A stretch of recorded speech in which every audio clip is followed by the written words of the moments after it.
something we hope you'll really like. It's time for Planet Green. We have launched. We have completely launched. We've started the show, and it is Planet Green Trees. We're about to embark 2 hours of medical marijuana and marijuana reform in Michigan. We're traveling through a dimension both of sound and ideas. We're at a place where the mind can comprehend and devise a wireless transmitter, measure time and light. Astonishing? Perhaps. But you can find it in a place that's known as... Planet Green Trees. Attention, ladies and gentlemen, the Planet Green Trees show is underway with your host, Attorney Michael Komorn.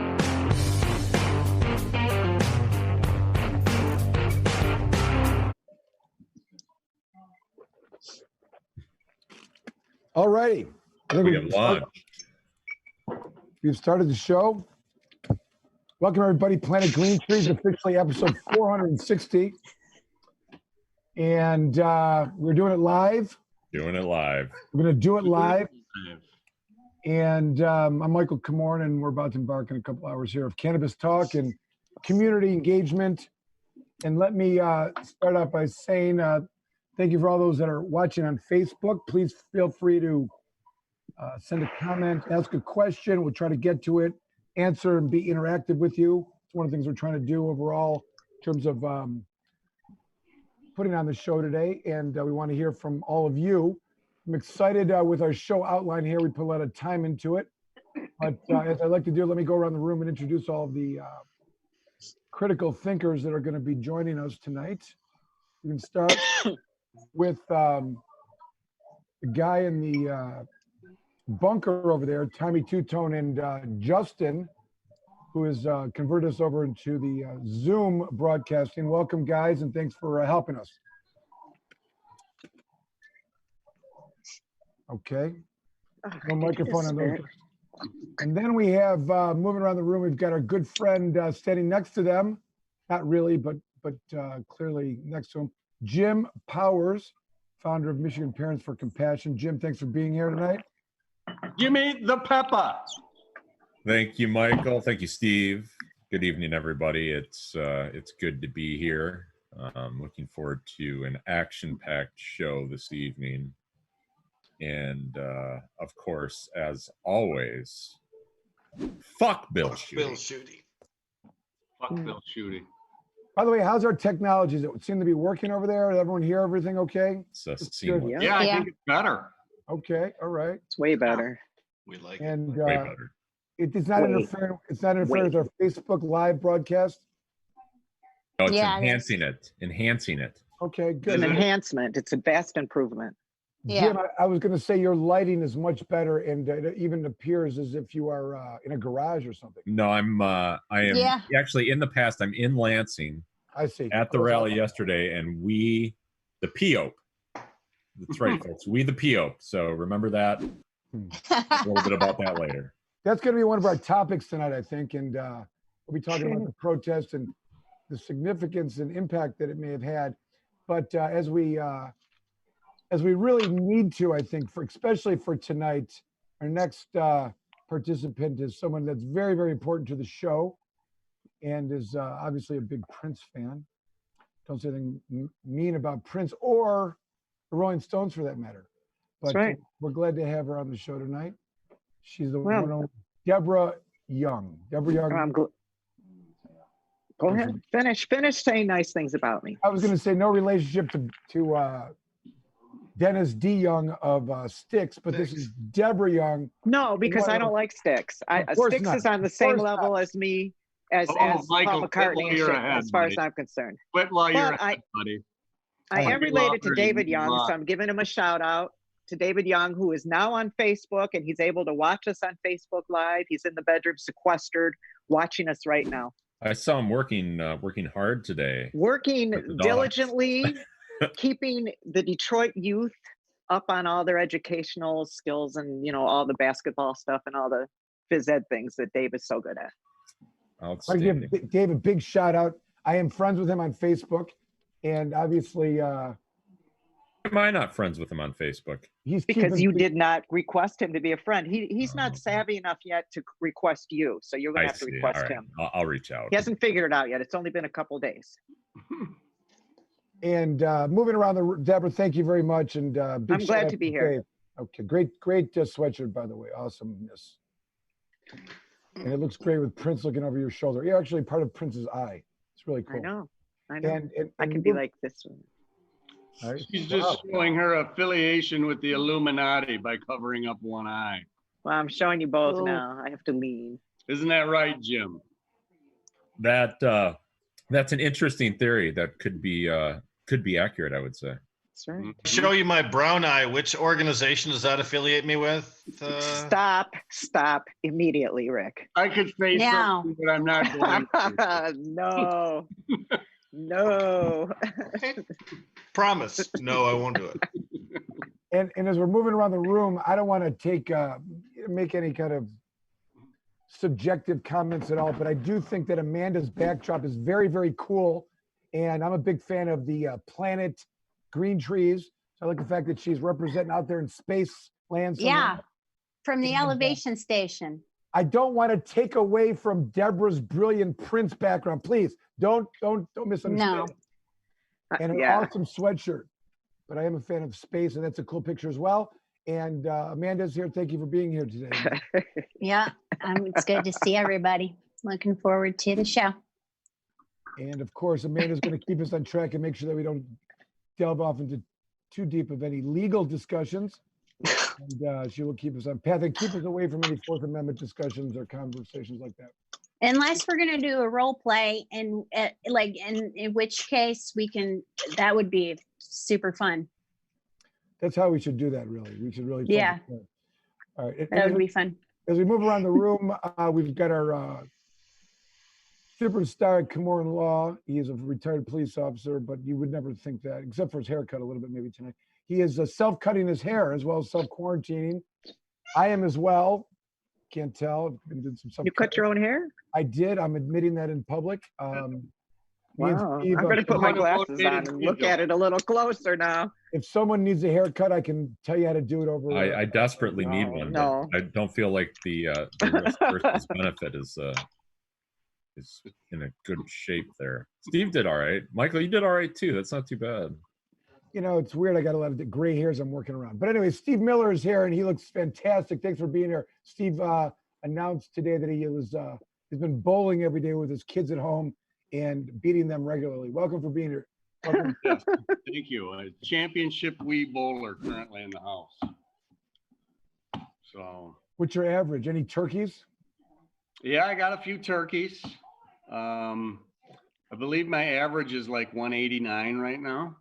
Wow, that's Pretty solid. good. That is solid. Wow. Yeah, I got a solid bowling game going on right now. Awesome. Mhm. Whenever I Next think- week, I'm going to learn how to play guitar and speak Spanish. Good, making good use of the quarantine. Yeah, that's what one of my friends is doing, actually learning Portuguese, taking a chance. Wow. And I already learned Spanish, but now learning God, Portuguese. I'm just So doing a it's good stupid use of time. puzzle. And I'm I'm mad on about this Facebook too background. much, to be honest. I'm mad about Too this much. background thing right now because I can't figure it out. Click on All the right. upper right-hand side. Click on, yeah, see Yeah. the thing with Yeah. Three dots, click on three it. dots? You Yeah, see virtual And then go background? down to, yeah. I'm not getting that as an option. It says mute, stop, rename, pin, edit profile picture. Go click Hi. on your own pick. Get your pick in there. Wait a second. Even though we haven't gotten to him yet, All right, yeah, forget it. Forget my technical. Oh. difficulties. I introduce He's just everybody else. jealous because he can't We get a good can't one hear. going. I want to introduce everybody else. Steve, we'll get you your background, I promise. We'll get you some step-by-steps. But we have, of course, around the corner at the desk there, we got Rick Thompson promoting a fantastic backdrop as well. And Rick, of course, has a wow. great hat on as well. Thanks for being here tonight, Rick. Appreciate your input. Amanda's got the planet. I've got the green trees. So together, That we is got it pretty down. awesome. Appreciate it. Thank you. Thank you. And it's unclear here because Jamie's like Jamie's Anne of Green Gables. his, That's what he looks like. his hats are changing, not his background. And I want that technology. How do you do that, Jamie? Where the Zoom is seemingly putting a new hat on your head every couple sequences here. What- I have the pro version. The advanced model. His version comes with wife attached. So Jamie, can you explain to us maybe why you're wearing that hat? I saw before you were looking like a Minnesota Viking. I thought now you look like a beekeeper a little bit or something. I can't really. Oh, he's Anne of Green Gables. I wasn't sure if I was going to have to I roll love it. one of your court hearings, play Michael. So I can't remember. I would say Jamie's going with a more of a gender fluid look. No, Well, for you the know, win. I mean, How much more enlightened could somebody possibly be if you could yeah. get there? But haven't gotten there. You know, yeah. Steve mentioned something about about bowling and what else did you say, Steve? Some of the other things you want to get done, learning some songs on guitar. What was it? What did you say? Play guitar and Learn learn how to speak Spanish. Right. So I read this article. I think it's worthwhile to repeat. I got to find it real quick, but it was discussing kind of what Steve's referring to. And let me try to put in some context. You know, we're all at home. We're all dealing with our normal stress that we have to deal with day to day, whatever that may be. It could be, you know, paying the bills. Everyone's struggling now. There's no economy that we're used to. And many of us are at home instead of, you know, working. Those that would be at home are now, you know, met with the onslaught of other people being at home that normally would not be at home, kids, Yes. spouses and whatnot. So it's become a real change of circumstances. And I read this article, which was it was written by a psychiatrist discussing this as one of the phenomena or manifestations of what we're going through, which is when you find yourself in these situations, the desire may, every time I come down to my, you know, working from home, I want to learn some new songs on guitar. You know what I mean? I want to play with my kids every minute I want to be out and recess with them, but I got to work. So the phenomena we're dealing with is that, you know, we're still trying to function as normally as we can. The lack of normalcy has created more challenges technology-wise. Jamie's hat's changed again, by the way, just for counting. He's on his third hat tonight. But is anyone else going through that as well? Like they feel as if you know, they want to learn. Oh, there goes. Oh, Steve figured it out. Sorry, Michael. Steve got the honey background. He does have that. Is anyone else Not suffering? exactly how I wanted it, but Is anyone else going through that where they find themselves, you know, because of the circumstances that they're in a distracted or, you know, finding their desires to want to do things are not in the norm and being pushed there because of the home quarantine? Amanda, you feeling that way? Have you learned any new songs or learned any new languages? Well, I've downloaded a bunch of books to keep myself busy, and also I've revised my website stuff, and so just little things, and it's an adjustment. Even, you know, my situation was just, I mean, I don't have to do much other than walk across the block to the office, really. Right. But yeah, it's different. It's weird. It's weird going out in public. It's weird. You know, the city is like a ghost town. Right. And, you know, it just seems like a holiday every day, like a continual Sunday or a continual Thanksgiving or something where most of the stores are closed and you're just kind of like, okay, here we go. Are you going to go to the corner store to grab some paper towel? Yeah. But, you know, they do have it. So FYI, if they don't at Kroger, go on over to your corner store. And in fact, I think the local business owners would appreciate it right now if they are running a party store or like, you know, we have a little pharmacy across the way. Just like somebody owns it. It's called Frank's Pharmacy, right? So like they have stuff and they would appreciate it. Local business. Deb, what about you? You do anything new? Yeah, well, I'm not leaving the house. I'm not going to any corner stores. I'm not, you know, I'm having stuff delivered. I really am doing a puzzle. And yeah, I mean, I've got the garden to keep me busy. The only weird thing is Dave being home. Obviously, we're on day 34 of being locked in the house, and he's not going anywhere either. So yeah, it's kind of weird. It takes a lot of getting used to. We're on different sleep schedules and, you know, awakening schedules and stuff like that. But, you know, what are you going to do? I Well, really thought it'd be a lot worse than it was. I thought, you know, oh, there's got to be tension and but that's really not. We've been kind of relaxed because we're kind of accepting of it. We know there's nothing we can do to change it right now, so we just got to make the best of it. You know, I hear people talking about, oh, it's like being in prison. It's not like being in prison, dudes. It's You've not. got Netflix, you've got food, you've got, you know, your phones, you've got the internet. It's not like being in prison. It's just adjusting, and it is kind of difficult to get adjusted. But I think we're doing pretty good over here.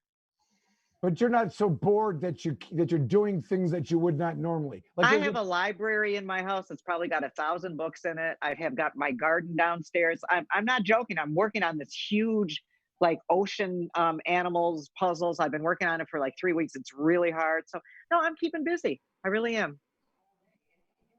What about you, Jamie or Rick? You guys do anything unique? I mean, Rick wrote a book in 2 days. That's one thing I know Yeah. that. But It took a lot longer than 2 days, but yes. Unfortunately, that is a sad ending because Amazon's decided to remove from their shelves all books related to COVID-19 so that people will use the Center for Disease Control as their sole source. So after being on the market for about 15 days, my book was... That's So- bullshit. I can't believe that. that's I bizarre. spilled something. I Totally gotta clean bizarre. it. I'm sorry to hear that, but Rick, anything else? I mean, do you find yourself, you know, learning a new language, starting to play chess, you know, working on your, you know, paper airplanes? I mean, anything like that? When it comes down to it, we've done a lot of advances in technology. Again, Jamie talks about this too, but the COVID crisis has forced us to sort of advance the way that we were doing things. You at Planet Green Trees, this broadcast always was going through Facebook Live and having an electronic broadcasting thing prior to the crisis. Our other radio show, Jazz Cabbage Cafe, not so much. So this has really helped us move forward. So in addition to the introspective time that you have when you're just staring at nothing and your reflection and all of the things that come along with that, I've been improving myself. I really believe so. You share think some so. of that? Like what are you doing? Some other people may want to know. Well, Amanda talked about adjusting her website. People may not know this about me, but I'm a photographer. I get a lot of websites. I got a lot of things that I do.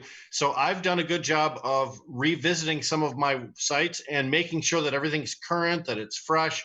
Some of the infrastructure that I put off because of all of my daily duties. I'm a conference guy. I do conventions and conferences several a year.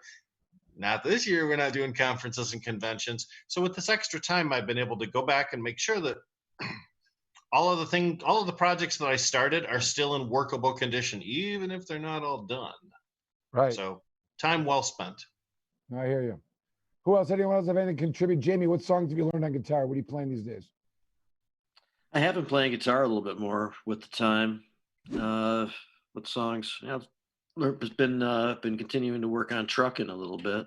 Yeah. The Moon Playing Over it. Moscow, that song. Playing it with Colin on over Zoom, practicing that and some other songs with him.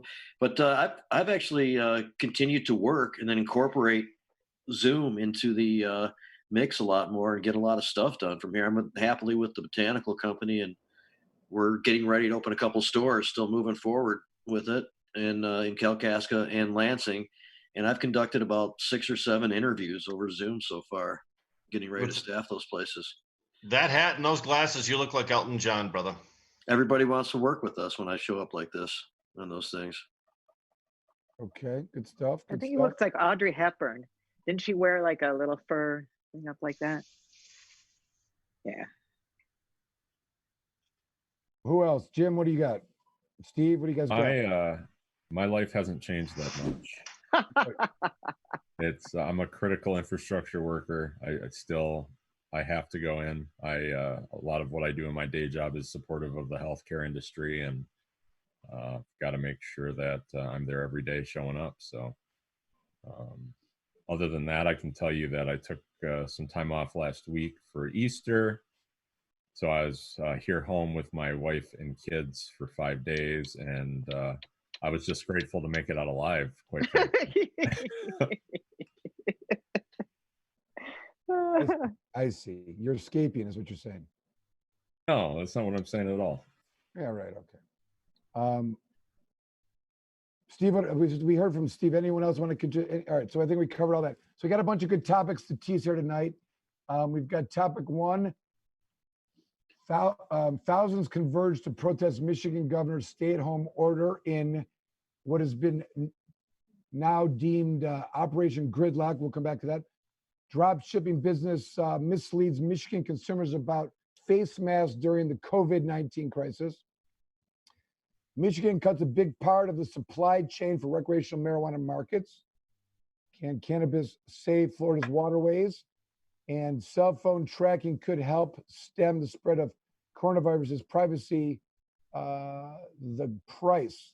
What happened to the? I thought we were going to go over the other the study from last week, and not have made the cut. But there's a study Jamie had brought as one of the topics last week about the Michigan State University's analysis of the cannabis industry. And Jamie is well versed now in that and is going to be ready to speak of that, including specific details and data that was collected in that. Is that right, Jamie? Sure. Yeah, the abstract is really concise. It's got a lot of good information in it. We can read that off and use that as the basis for discussion for a minute if you'd like. That sounds good. Sure, absolutely. So, okay, so I guess in terms of taking a break, was that the topic tease? Yeah. Was that okay? Was that teased enough? Or no, it was good. I thought it was very well teased. Okay. Yeah. I'm about to train. I'm not sure. So well teased that you had to ask if it wasn't. See? I'm titillated. I don't know if that helps. You're always actually. titillated. I'm done talking about everything. See you guys. Good night. Have a good time. All right. Cool. No. I was gonna jump in, but I wanted to check with our studio people there. I see that Justin's playing guitar. He's not paying attention. That's good. No, those guys are just thinking around in there. But Tommy, can we go to break? Do we go on a break or should we keep going? I'm kidding. Go back, play, but at least announce what song you're working on. Just kidding. Should we keep on should we take a break real quick and then come back because we got a lot to talk about? Take a break. We do. We have a bunch of topics. I'm going to change my background to something else very topical. All right. It's going to be good. Like peanut butter topical? Not that kind of topical. Yeah. Different topical, but that's a good Topicals topic. like Esteban's topicals. I mean, same word, different topical, I guess. I don't understand. Jamie's like manipulating his Distinction screen without a picture, over and difference. over. Jamie's like a master in Zoom. He was bragging about how good he is at Zoom. He's not kidding. He keeps Zoom changing. master. I know he's doing that. All right, Zoom master. All right, let's take a quick break. Steve, are you still there? Make sure you're there. You blurred out. Taking a break. Good. All right, we'll be right back. We're going to delve right in. Please send your comments, and we will address those as well. We will be right back. You listen to Planet Green Trees episode number 460 or something crazy like that. 460. All right, we'll be right back. The Planet Green Trees Show.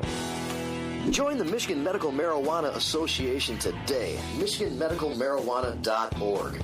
The MMMA is focused on the well-being and safety of medical marijuana patients. The MMMA site provides the most comprehensive and up-to-date news on legal issues, politics, research, cultivation, as well as the various strange products and methods of cannabis use. Come join the discussion with the most knowledgeable and passionate advocates in Michigan today. michiganmedicalmarijuana.org.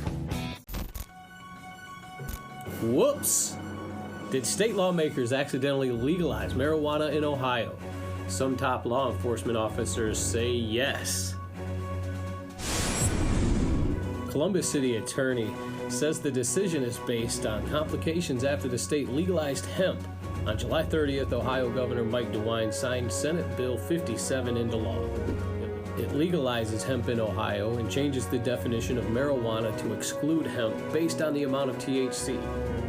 Now we have to be able to distinguish the difference between hemp and marijuana, said Vice President of the Ohio Fraternal Order of Police. That is not possible for a human being to do. That has to be done through crime analysis. The executive director of the Ohio Prosecuting Attorneys Association agrees. This bill de facto legalizes marijuana in Ohio, at least for the time being, said Louis Tobin. We raised this concern with legislators during debate of the bill. It's disappointing those concerns were rejected. Whoops. Anybody want to go to Cedar Point?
You know what time it is. All the way from the legendary Russell Industrial Center in the heart of Detroit City comes Hyped Up Live Sessions. We've created a show to bring the very best talent from Detroit, from around the world, to you sitting on your couch. Yeah, with your host, your boy T-Money Green, you bound to see some hell of a talent, baby, for sure. Couch concerts coming up. You could be the next artist to perform on a Hyped Up Live stage. Yeah, you know me, or if you don't know, check it out. From the Dramatics to George Clinton to Snoop Dogg, my resume speaks for itself. If I said I'm bringing you the very best, I'm bringing you the very best in entertainment. Hyped Up Live Sessions, the way we wish you would experience Detroit music.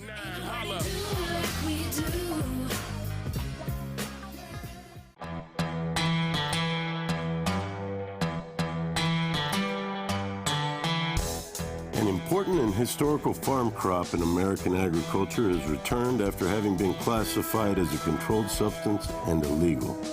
On December 20th, 2018, the President signed the Farm Bill, also known as the Agriculture Improvement Act of 2018, into law. The signing of the act was great news for the hemp industry, which amended the definition of marijuana in the Federal Controlled Substances Act. Hemp is now defined as the plant, Cannabis sativa L, and any part of the plant, growing or not, with less than 0.3% THC concentration on a dry basis. The plant itself is no longer a controlled substance.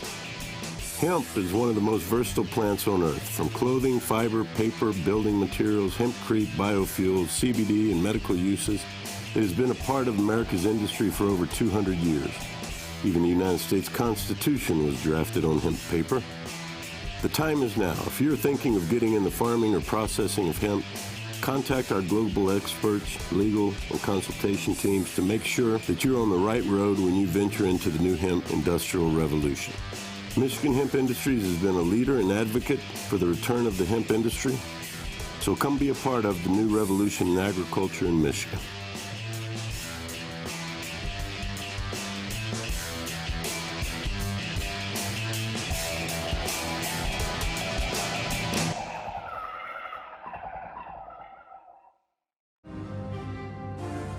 Komorn Law.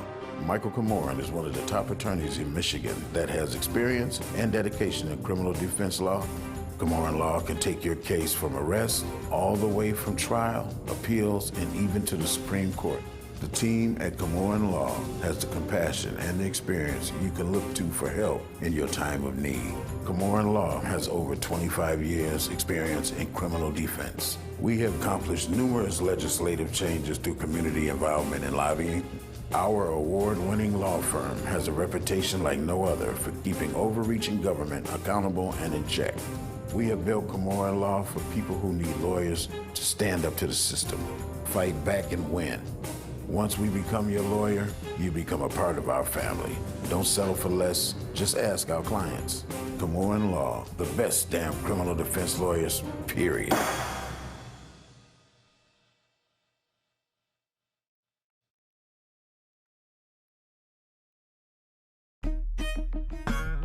Today, the world is gathered to find out who we are. So who are you? Because who you are, do you know, is who we are. So check the boxes appropriately. You will be asked a series of questions. How many? Answer the questions as honestly and as fast as you can. Who are you? Are you up? Are you down? Are you in? Are you out? Are you hard? Are you soft? Are you found? Are you lost? Are you on? Are you off? Are you walk? Are you talk? Are you chill? Are you hot? Are you ready? Are you not? Are you up? Are you down? Are you in? Are you out?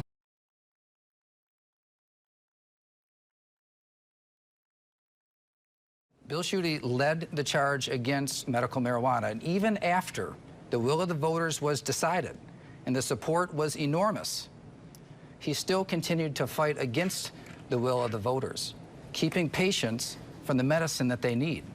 So I think it's important that we all speak up on what we think about this initiative. But when the voters have their say, their will must stand.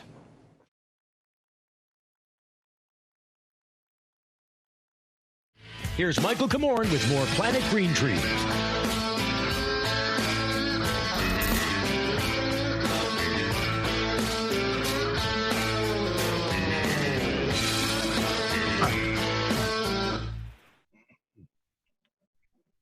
All righty, we are back.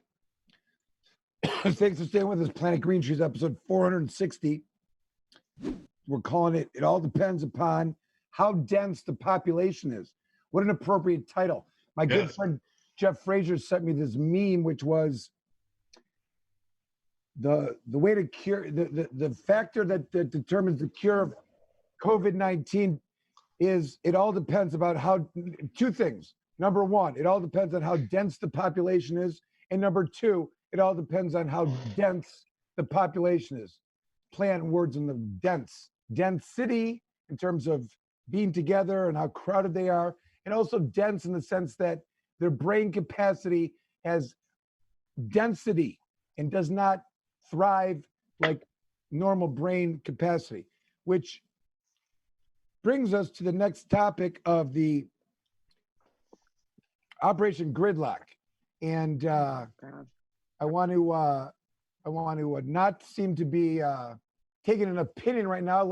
I'm going to try to be objective and try to manage a debate here amongst us intelligently. I don't know that I'll be able to. I might have a opinion, does anyone else have a specific opinion or view about the Operation Gridlock that they want to discuss? And I want to clarify for our listener, Daryl Barry, Jamie Lowell was not, I repeat, was not at the rally. I don't know that I know anyone that was. It doesn't mean Michael, that- what about asking the question, does anybody here have support for the way that the people protested yesterday? Because I think we would probably all be in agreement that that the way that they protested yesterday is the issue. Does anybody support them, are you saying? Is anybody, you were asking, you're going to conduct a debate or whatever. I'm not sure if anybody is in support here anyway. All right, well, Yeah, we haven't revealed that yet. And I know Well, we really have though, because I think that this has been discussed over and over. not There's here, nobody. not on the show. Deb, No, you but- go. How do you feel? How do you feel about it? Go ahead. Well, I think it was the most disgusting display I've ever seen. And I one time saw my stepfather kick a Nazi's ass on the Capitol steps in Washington. And I thought that was the most unbelievable thing I ever saw. This was even worse. Just unbelievable. People out not only spreading the infection, they blocked a hospital entrance. There were ambulances that couldn't get through. People were wearing swastikas. They were open carrying machine guns, no masks. Then they would take whatever they caught in their communal little thing, was going to take it back to their communities, some far-flung communities. Come on. This was really an unbelievable thing. I've never seen a display like this. And I got to tell you, this caught national news. This was on all the national news. It was international. This didn't happen anywhere else in America. What? It the was flying kind of fuck? embarrassing. It was totally a shit show. embarrassing. It was a shit In a show. way, you know, I Unbelievable. mean, there's better ways at this point to communicate. Like I think Jamie wrote a letter. And he was talking about, you know, I think during today's crunch, although it not be comfortable, it's necessary. I got to break for a in for a minute. second. Dave says there's no sound on the broadcast. No sound. Yeah, well, it could just be a user problem, but that's what he's saying. I'm going to go in the other room and see. Okay. I will say this though. I saw on Facebook. This is not from me. Someone on Facebook said that it was not the gridlock thing. It should be called the man baby meltdown. Is it Just back on? saying. They said it's fine, and everybody else can hear it. The man baby meltdown was the new name that they'd given. Those are the comments. Oh, I don't know what to tell you. You've got something set wrong. All right, let me say this. So we are, so do we have a picture to put up there? Because, you know, the story, the article, Tommy, do you got a picture for like that we can throw up there just so we can see what we're talking? Because Deborah, you were referring to a very specific, you know, like the picture that was on the picture of them posing. And I want to let you know, there was a state representative in that group also. I can't remember what her name was, but yeah, I mean, posing with you saw with machine guns and just crazy stuff. I probably got the picture somewhere. You guys ready? Tommy's putting something up, but that's a Zoom picture. Okay. I'm trying to think. I was gonna say I could put it as my background.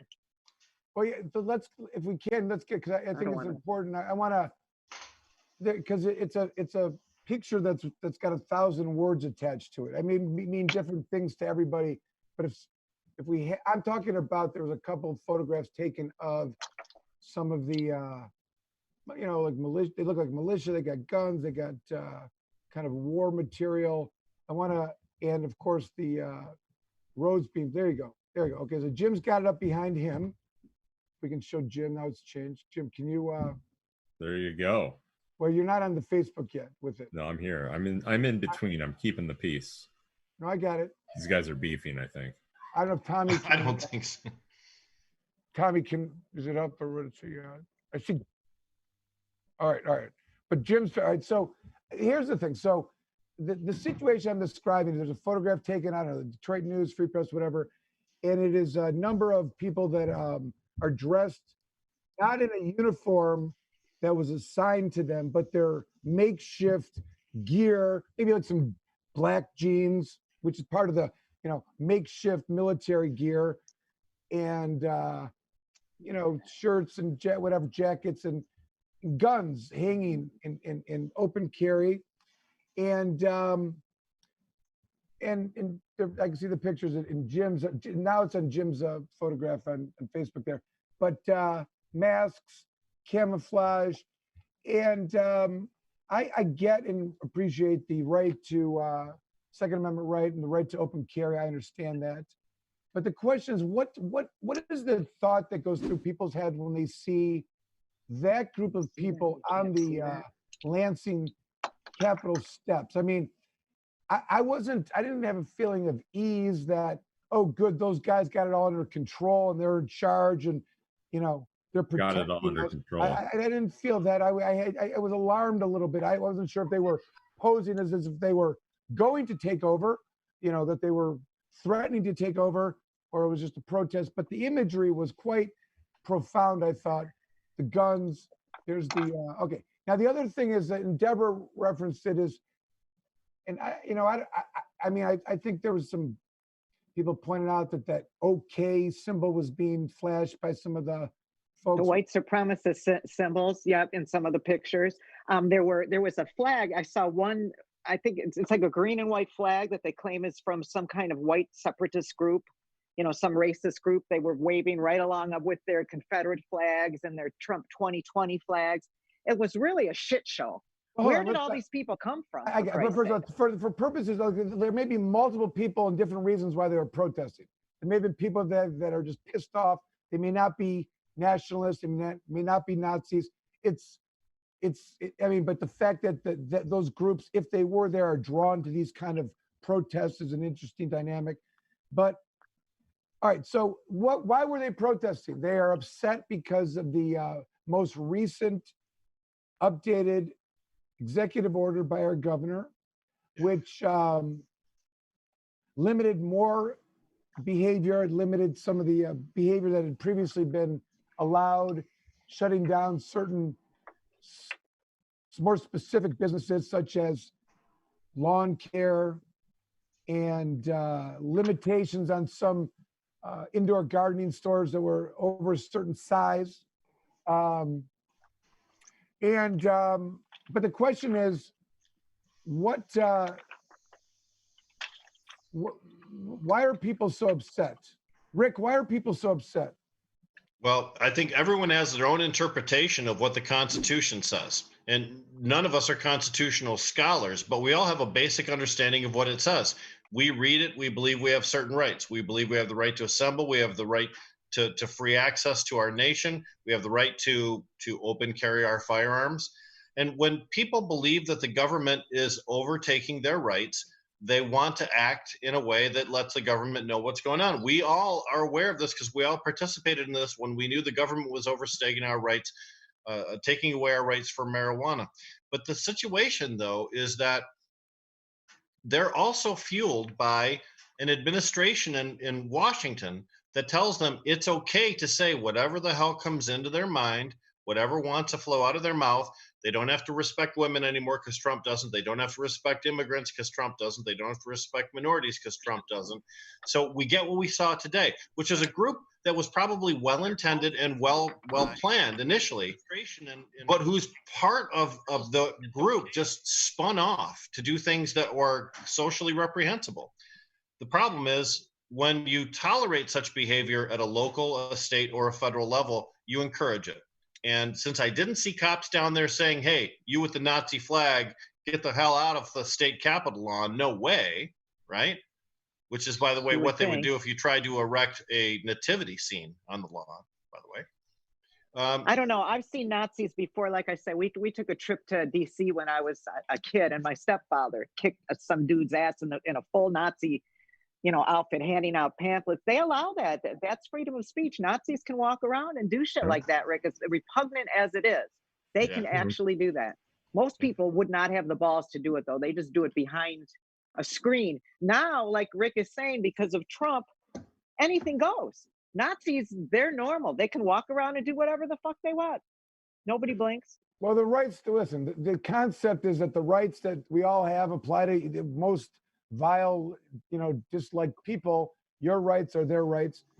And I agree with that wholeheartedly. I think that, the right to free speech means you can say the most offensive things to my face, and I'm going to listen and I'm going to debate you on it instead of arguing that you shouldn't be able to say it in most instances unless it's, crosses the line in terms of hate speech or incites violence, etc. There's some limitations to that, but generally speaking, and that's part of it. That's part of the idea. And part of the idea, of course, is that we have the right to assemble and the right to protest and the right to speak and have our being upset heard in a protest. Now, it's interesting because within the cannabis community, Rick and Jamie, that and everybody else here, there's always been debates about whether or not the cannabis community should be protesting. There hasn't been, I don't know, has there been some protests lately in the last 3 or 4 or 5 years? I don't know. There's been a couple for various reasons. They were mostly, people it felt like people were getting called to the Capitol to protest early in the shooty reign and not a lot since then. And when it's not a lot of people and it's not well organized, the argument has always been that the people look silly. They look stupid. They look like a bunch of raging idiots that can't be talked to, negotiated with, and they're just, spazzing out. And the argument has always been that it disenfranchises them more and does not add to the interaction or the quality of the lobbying or the efforts to try to change policy. Just deters people from talking and communicating.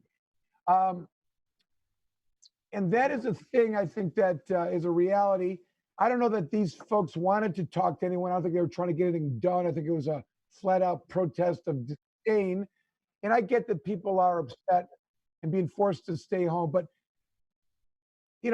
so let's talk about that, because the anger that I think is being represented of the individuals here is that they either don't believe the seriousness of it. I mean, right? I mean, if they really believed that there was something that was bad that was going to happen, they wouldn't go, right? But Michael, essentially protests can be held for 3 real reasons. The first is to bring attention to lawmakers. The second is bring attention to media.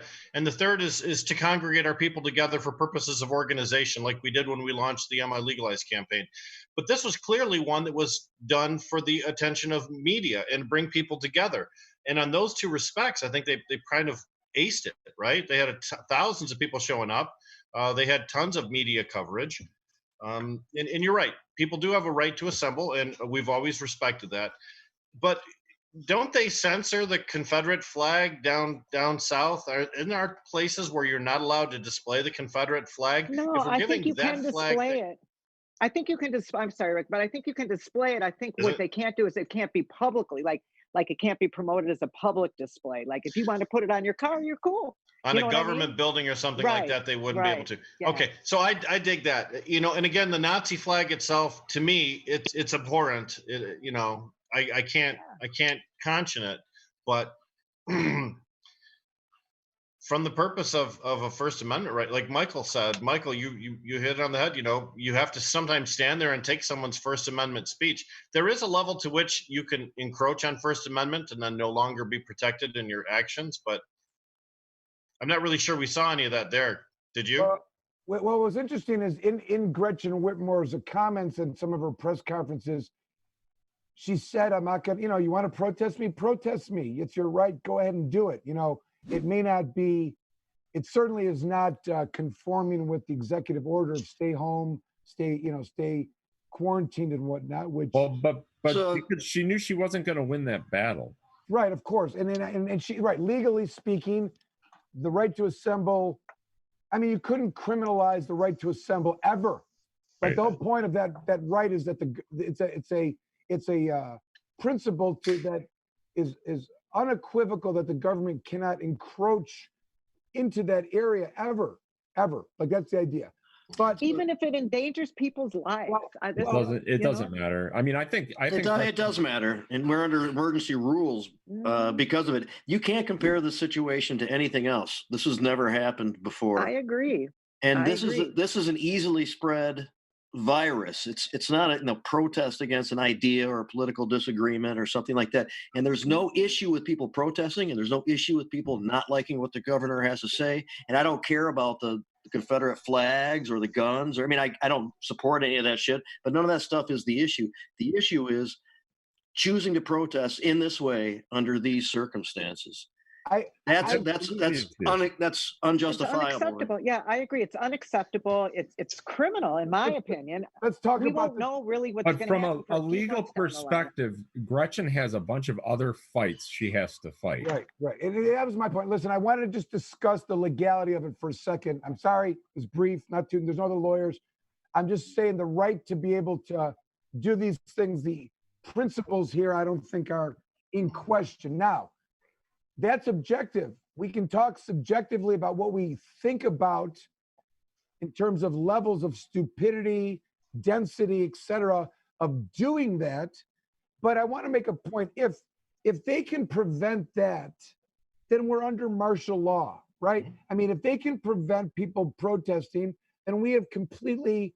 And Do you think if people did that a lot more around the state, that would force something as extreme as that?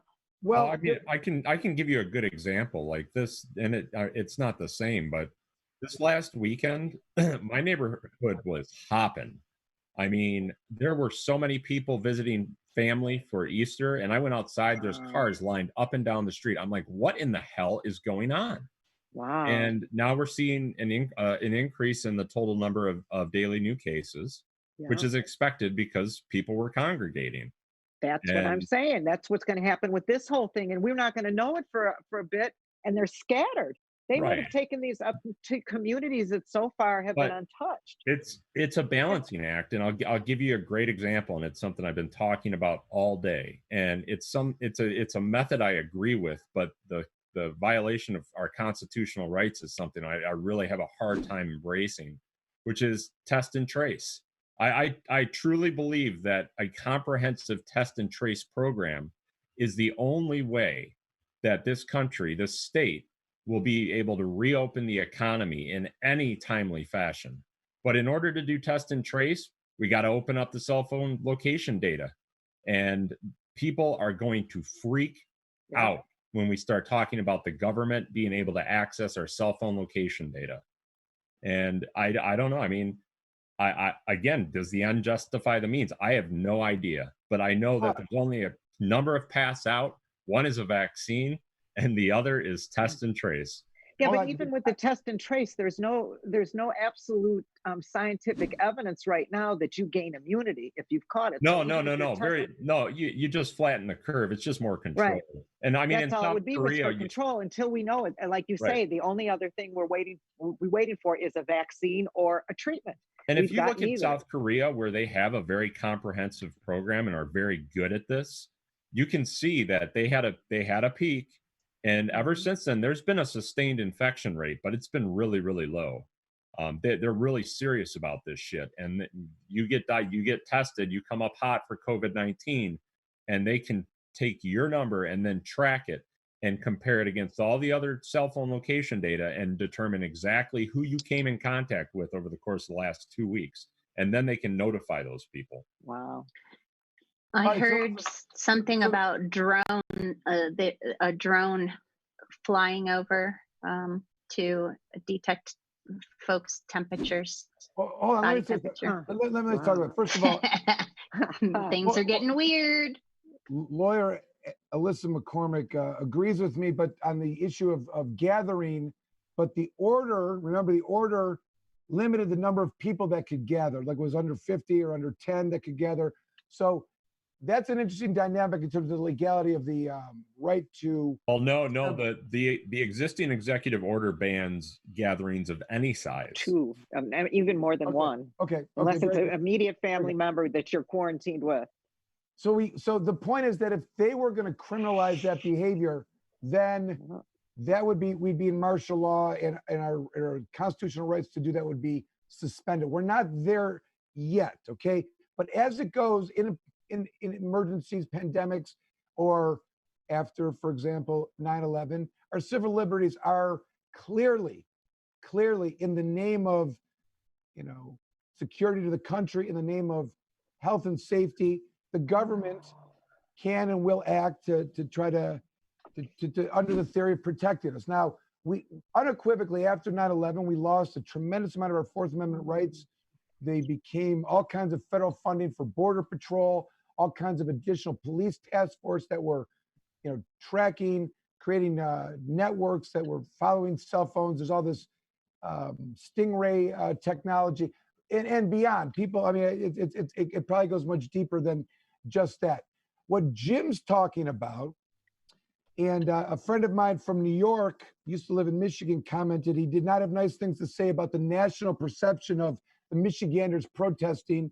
I won't repeat what he said. He may come off sounding like a liberal. What do they call them? Liberal. You know what I'm saying? Whatever. Intelligent people. Elitist, right. They be threat. Some people may say that, but he did not have nice things to say because the national perception is terrible. And Michigan is one of the worst states that's hit. Maybe not all over the state, but he was in the city of New York, which was pounded with this, and nobody knew what to do, and the city hospitals were overwhelmed. So seeing and going through that, and then observing these, what took place at the Capitol without any contemplation whatsoever about all the things we know about how to not spread the disease, people just completely disregarding the science on it, is quite alarming. And in putting aside the rights that we're talking about to participate in, the rights to assemble, I'm just trying to wrap my brain around, it's like, okay, you have a right to protest. Why now? And are you disputing that in doing so, you're not knowingly spreading the virus? You're not knowingly, curve evening out, that you're knowingly sending back to your communities the plausible outcome that you're spreading the disease to people that may not have exposure to it. What is in the minds of these folks that have the right to do this, but why now? They must, I'm just posing this query. They must not believe that it's a real thing. Otherwise, how could you not? Would we all care? Would we all care if everybody stayed in their cars? If they had 1,000 cars there and nobody got out and there was no intermingling, would this conversation be completely different? It would be for me. It would be. I It would would have be no different. problem with them gathering that way. It's the fact. So it's not the protest. It's the extra action that we're complaining. Horrible. I mean, handy out to children barehanded.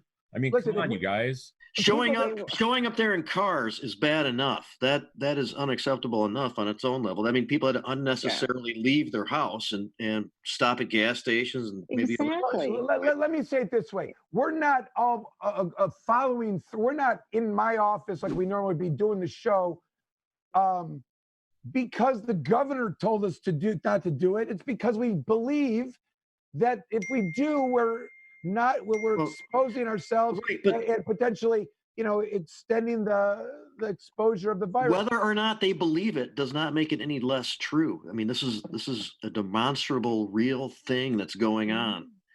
So their lack of belief in it is irrelevant. The truth remains the truth, no matter how they believe it should be. Doesn't it remind reality you is of the people dictated by during, perception. or when people during major hurricanes who refuse to evacuate, and then they're standing there and their house is blown away, and they don't, because they just refuse to believe anything they hear anymore. I don't know what's going on, but people are so. They must not believe that people are dying all over the place. They must not believe that the body count is what it is. I mean, there's pictures out of the hospitals, bodies stacked in hallways at Sinai Hospital. I've seen the photos myself. Yeah, they say it's fake news. My point is, like, they must not believe it. My brother-in-law is an emergency room doctor. He said, they're sending at Wyandotte, all the Detroit receiving, COVID patients are being sent there. He said it's a war zone. People are dying all over the place. They don't have any equipment. It's alone, Michael. They die alone. Right. Their family can't even. My wife has had 3 elderly aunts die. 3. They were like in nursing homes. You can't even go to the funerals. It's serious. And so the question I'm asking is,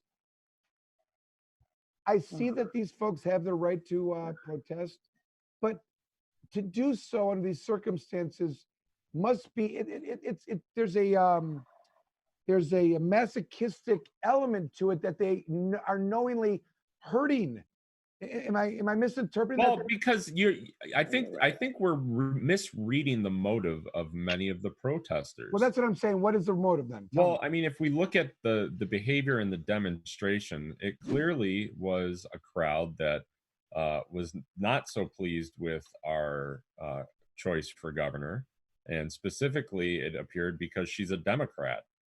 And you looked at a lot of it was a very conservative and in some points extreme conservative attended rally for the most part from the pictures that I saw. And if you look at that motive, it explains why the behavior was what it was. I mean, to conduct themselves like that is to conduct themselves thinking that there's not really a pandemic going on. Right? I don't think that they don't believe there's a pandemic going on. I believe that people, and I mean, part of this, I'll preface it with this, is the fact that we've done a terrible job as an entire world of providing really good data from this pandemic. But what's happening is that the data that is being provided is so widely varied that people end up eschewing to the very low end of the mortality rate, and they start thinking that they just won't be impacted by this virus. Exactly. And, I mean, they think only old people. Right. I Go don't ahead. believe, like, if I got sick, I believe that I probably would recover. But my family, my son has an autoimmune disease, and it's not something that I really can risk. So, I mean, we're being very careful, and I'm the only one that leaves the house, and it's driving the family a bit nuts. But if he got sick, I do not know what would happen. This is a group of people that can absolutely understand why folks distrust the government, right? We have seen government manipulate and twist around every circumstance, fabricate things, change the situation in order to advantage themselves and disadvantage citizens so many times. But as Deb mentioned, you have to stop with your "I distrust government" when you see pictures of hallways filled, when you hear the stories told from tearful voices of having to make life or death decisions, or as Deb mentioned, having to stand there and watch someone perish, begging to see their daughter again, begging to see their husband again, and knowing that it's not going to happen. There's going to be PTSD amongst our healthcare workers for this situation for a long time to come. So I saw in the news there's 14 nursing homes that feed into the Sinai Grace Hospital system right in the general area. And they said that they've got like an 80% infection rate in these nursing homes right now. And I got to tell you that a very close friend of mine and of ours was in one of these nursing homes right when this happened and got sent home a day before they locked these places down. And I shudder to think what could have really happened. It's just appalling. That's why they've got the bodies stacked up at Sinai Grace, because of all these nursing homes right in the area that, of course, use that hospital system. It's appalling. I've seen nurses they're working 24-hour shifts. Can you imagine? They've got people in the hallways. It's awful. My neighbor's a nurse. I was talking to him, and he looked exhausted. Yeah. And he said it's a shit show. What's crazy is they're laying off other medical professionals, like all the surgery departments, because they're not doing any elective surgery. They're not doing any knee replacements or heart surgeries. None of that, right? And all of that medical business is being shut down. They're sending those people home there, but let's talk about this. So it's likely that there were a bunch of Bernie and Biden supporters that were out there. Is that what we can? Yeah, we heard Jamie Lowell plan the whole thing. That was the word on the street. He is responsible for everything. Yeah, he's responsible for everything. For real. I mean, let's talk about the impact that our president may have had on this. I mean, obviously, I was making a joke that these were Biden and Bernie supporters. It seemed to be, it seems to be that they were Trump supporters. Saw a lot of Trump signs, whatever. There maybe have some Democrats there, whatever, that like to protest. But swastikas. Yeah, swastikas. Everybody wears one of those, right? So are they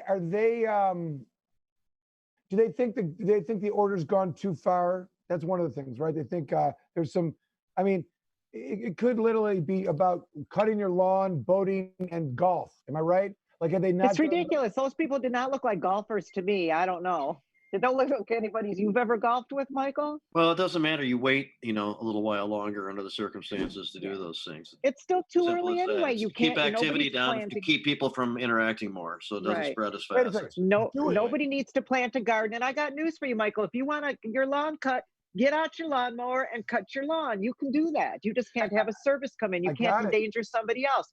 Same with golfing. I hear people saying, "What's wrong with golfing? Or just walking outside? We can remain distant." No, people have to be in the clubhouse working. People have to be there. You're endangering people for recreation. That doesn't make any sense. Hold on. Michael asked about what- I want to argue about golf for 1 second. If you pay online, drive to the golf course, throw your clubs on your bag, and hit the ball and stay away from everybody else. Pick up your Aren't you ball. going to don't touch? You're not going to touch the. How are you going to get your ball out of the hole? You Not reach gonna it and touch get that it. cup? Yeah, You you're reach going to and get touch it. And I'm going to lick my finger. They have to have. Somebody's got to cut the. Somebody's got to maintain. The golf course isn't going to just let you wander around the golf course with nobody there. I can promise you that.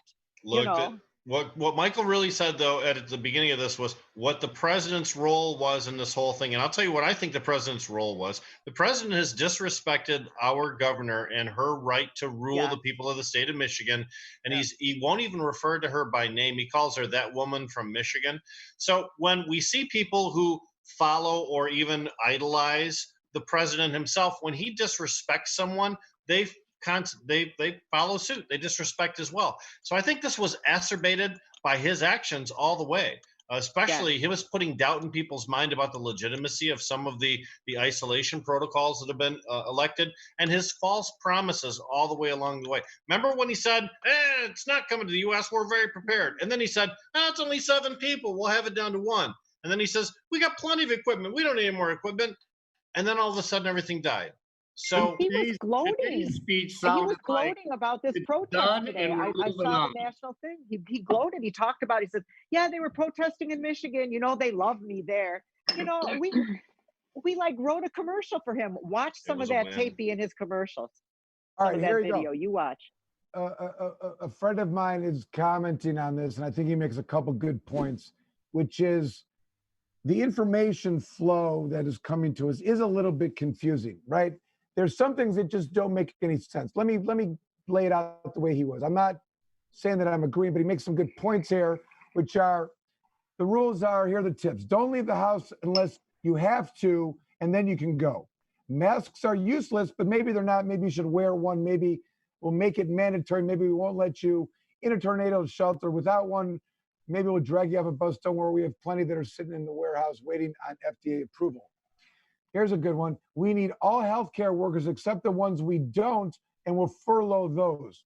That is a little strange in that point about the Medicare workers. Really strange. But I'm just saying these are some of the oddities that people who are anti-governor and pro-Trump maybe are seeing here as coming in the infringement on the right to assemble. We need emergency field hospitals, except the ones we don't.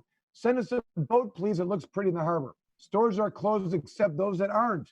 You can buy jeans at Walmart, but we close the clothing stores for your safety. Gloves may help, they may not. Stay at home, but make sure you get out, get some airtime, walk. And to assist in all this, we're going to close the parks. But Michael, just because the message is inconsistent doesn't mean you can ignore it. Right, and we're in a unique situation that's never happened before. Some of the stuff goes day to day. Information changes. You have to stay fluid. You have to. I trust the science. I trust Dr. Fauci. Men like this. I don't listen to Trump. I know he's full of shit. And I trust our governor. I think that she's doing what she needs to do to protect the public. And it boils down to, as well, is there is just a certain percentage of people in the population that don't like being told what to do. Oh, well. So, they're not going to infect me. I'm the not problem going to is, die if somebody's a dumbass. Right. The problem is when they come out and gather, then they increase the risk of people who don't want to get this disease. let them gather amongst themselves and then stay amongst themselves and kill off themselves. Don't come at me with your viruses and shit. It's a human reaction. When we are inconvenienced, when we are hurt, when we are angered, we respond. And we've been greatly inconvenienced by this situation. So if you were already kind of iffy about the governor, maybe you were with her for the first week. Maybe after that, you started getting, after week 2 or week 3, those people who were always on the fence anyway, they're definitely kicking over to the anger side. When you inconvenience people, they act out of character, out of their inconvenience and their irritation. And people that normally would be very law-abiding and would never expose their children to risks come down there and do this with their kids in some cases because they were inconvenienced. That was just the crazy part. They had their fucking kids with them.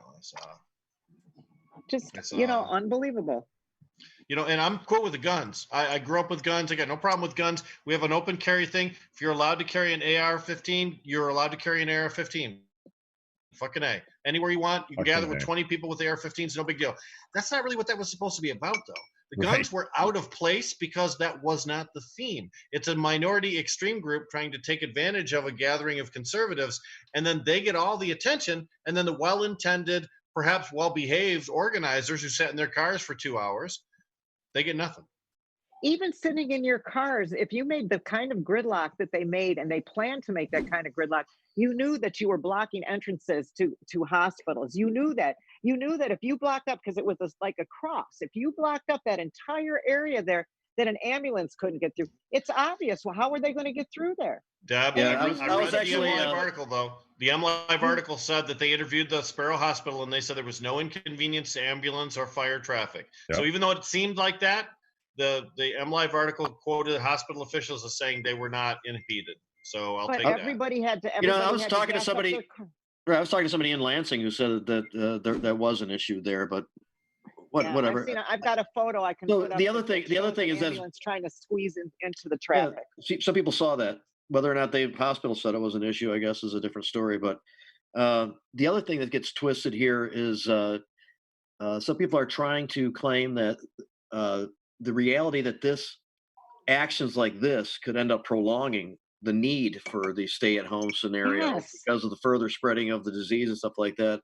And that has been mentioned and talked about. And some people are trying to twist that to say that the governor, in retaliation, might add on more time, because the people are doing it. That's obviously good. Everybody's in the hole another 2 weeks. Yeah. Here's the reality, though. We've had a state that. I'm sorry, Steve. Oh, I'm sorry. I don't know who was talking over.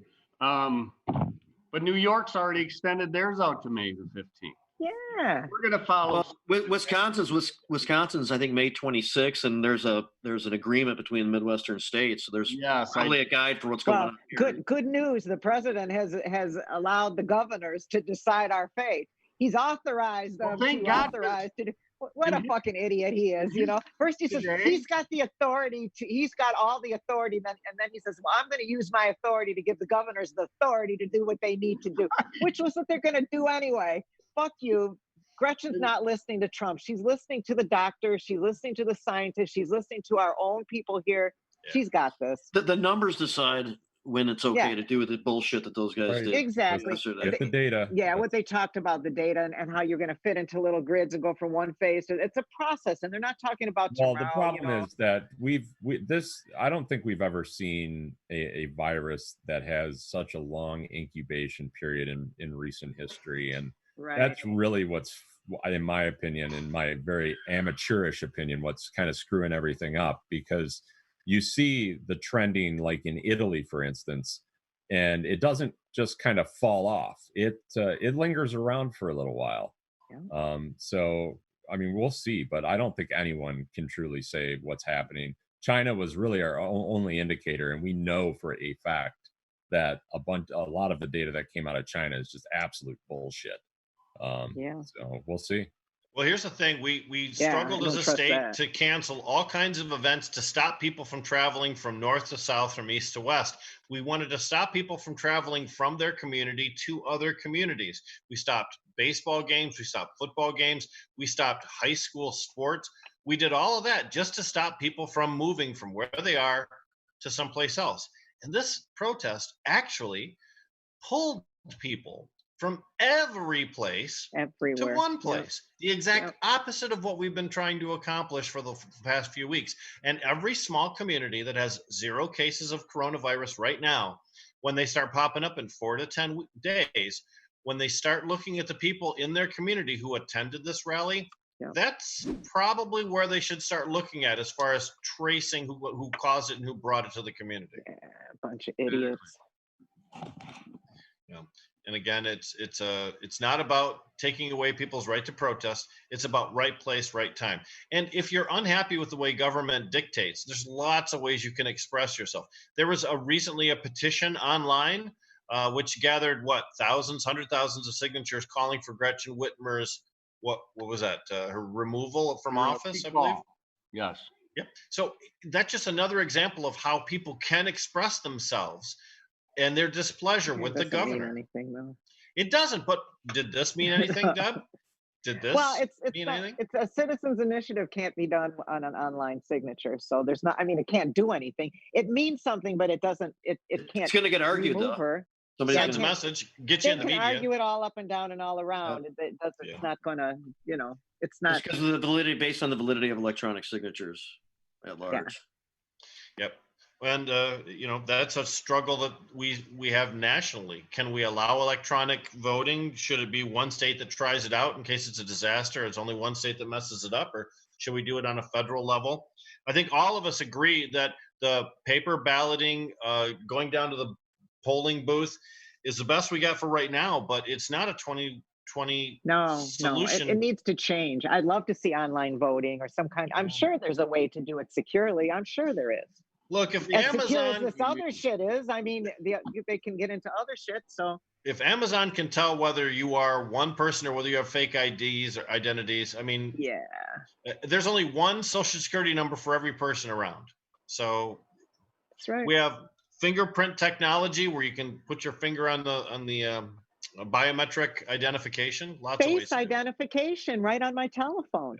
So they could do that, There's always good old mail as well. U.S. Well, they maybe not for long. With, Trump doesn't want to fund the post office. I know. Yeah, I don't think he understands that the post office is actually in the Constitution. He can't just eliminate it. With he'll do his that right after he lifts. He'll do that right after he lifts the quarantine. The post office is its own entity. It's federal government, but it's its own entity. I don't know if people understand the standing of the post office, but it's the weirdest post office ever here. It's kind of like its own entity, and it's its own business, and it generates its own money, and it pays for its own people. So, post office is its own weird thing, and I think they do a pretty good job. I don't know. The one we have here is really weird. Like, you don't get a delivery for 3 or 4 days, and then you'll get 3 different deliveries on one day. And I'm in the center of the block, so that's where they stop to do the delivery. So that we don't even, our mail delivery is sporadic here and always has been. Just very strange. But I'm not for eliminating the post office. I use it. No way. I think it's a good thing, and we should always. I use it. For some people, it's their only form of communication. I mean, some people, older people out in rural areas, that's how people get paid their bills. I don't know. I don't anymore. I do everything online, but. Direct mail is a one way that politicians and merchants are able to reach everyone within a specific geography. You can get sheets that they give you the addresses for all of the people within a certain zip code and then send direct communications to all of those folks. That's simply not available the way that we do electronic communications right now. Although, as Jim mentioned, if they start that track and trace with the humans, being able to follow where you've been in the last 7 to 10 days. Once they get into our phones, they'll bear the mark. And I'll tell you, that is the one thing I agree with these protesters is that when you start encroaching on constitutional rights, you definitely have to be vigilant about it. And there is a time and a place, and I do agree that now is a time and a place, but you got to control how far they go. You got to control the fact that they're giving you your rights back. After I wanted to talk about this.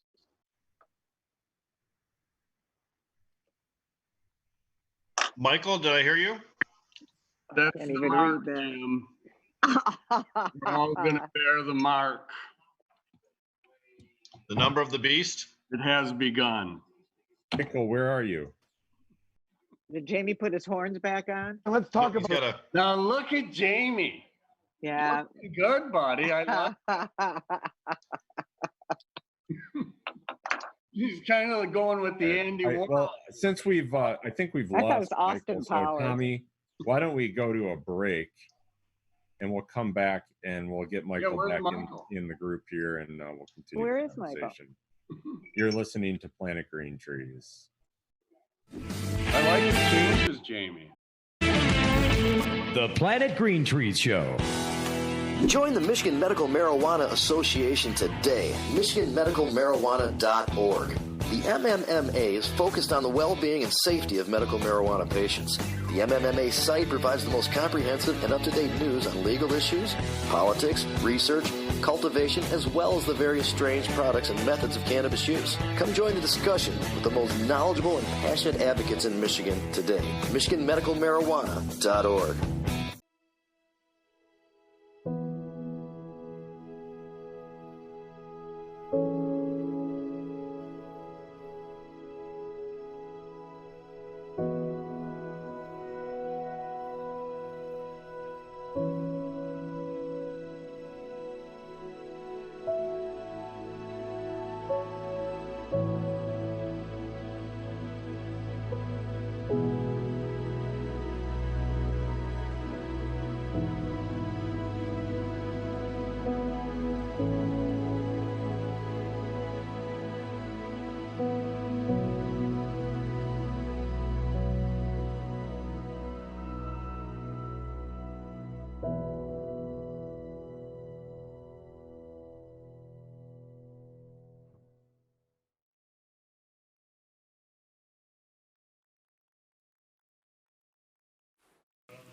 Don't get busted without a good attorney. Check out the new show, Kicking It with Komorn, with your new hosts, Earl and Michael Komorn.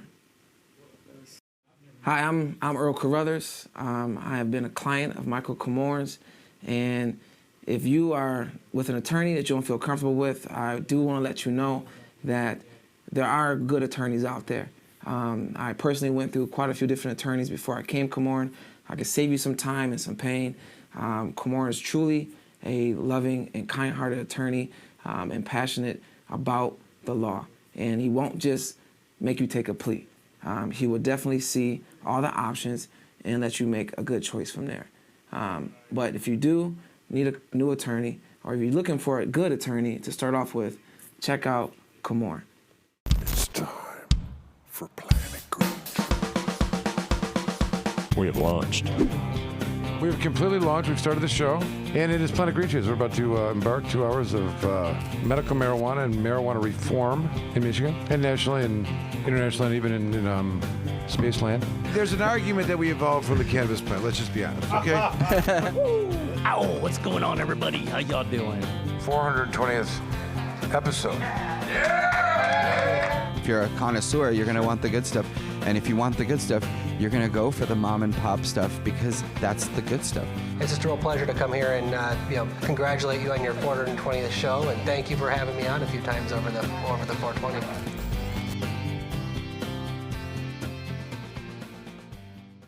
The system is built to herd you into pleas of guilty. There's a herding mentality. Follow the leader over there, jump into the river, try to swim across and not get eaten by the alligators. It happens every day in courts across the state of Michigan. There are ways to avoid this. There are issues that can be identified. There's motions that can be filed, evidentiary hearings that can be had, and ways to fight back and push back. Don't get herded into the Mirror River. Don't get eaten by an alligator. Don't get herded. Call me before you plea. Attorney Michael Komorn. And now back to more Planet Green Trees.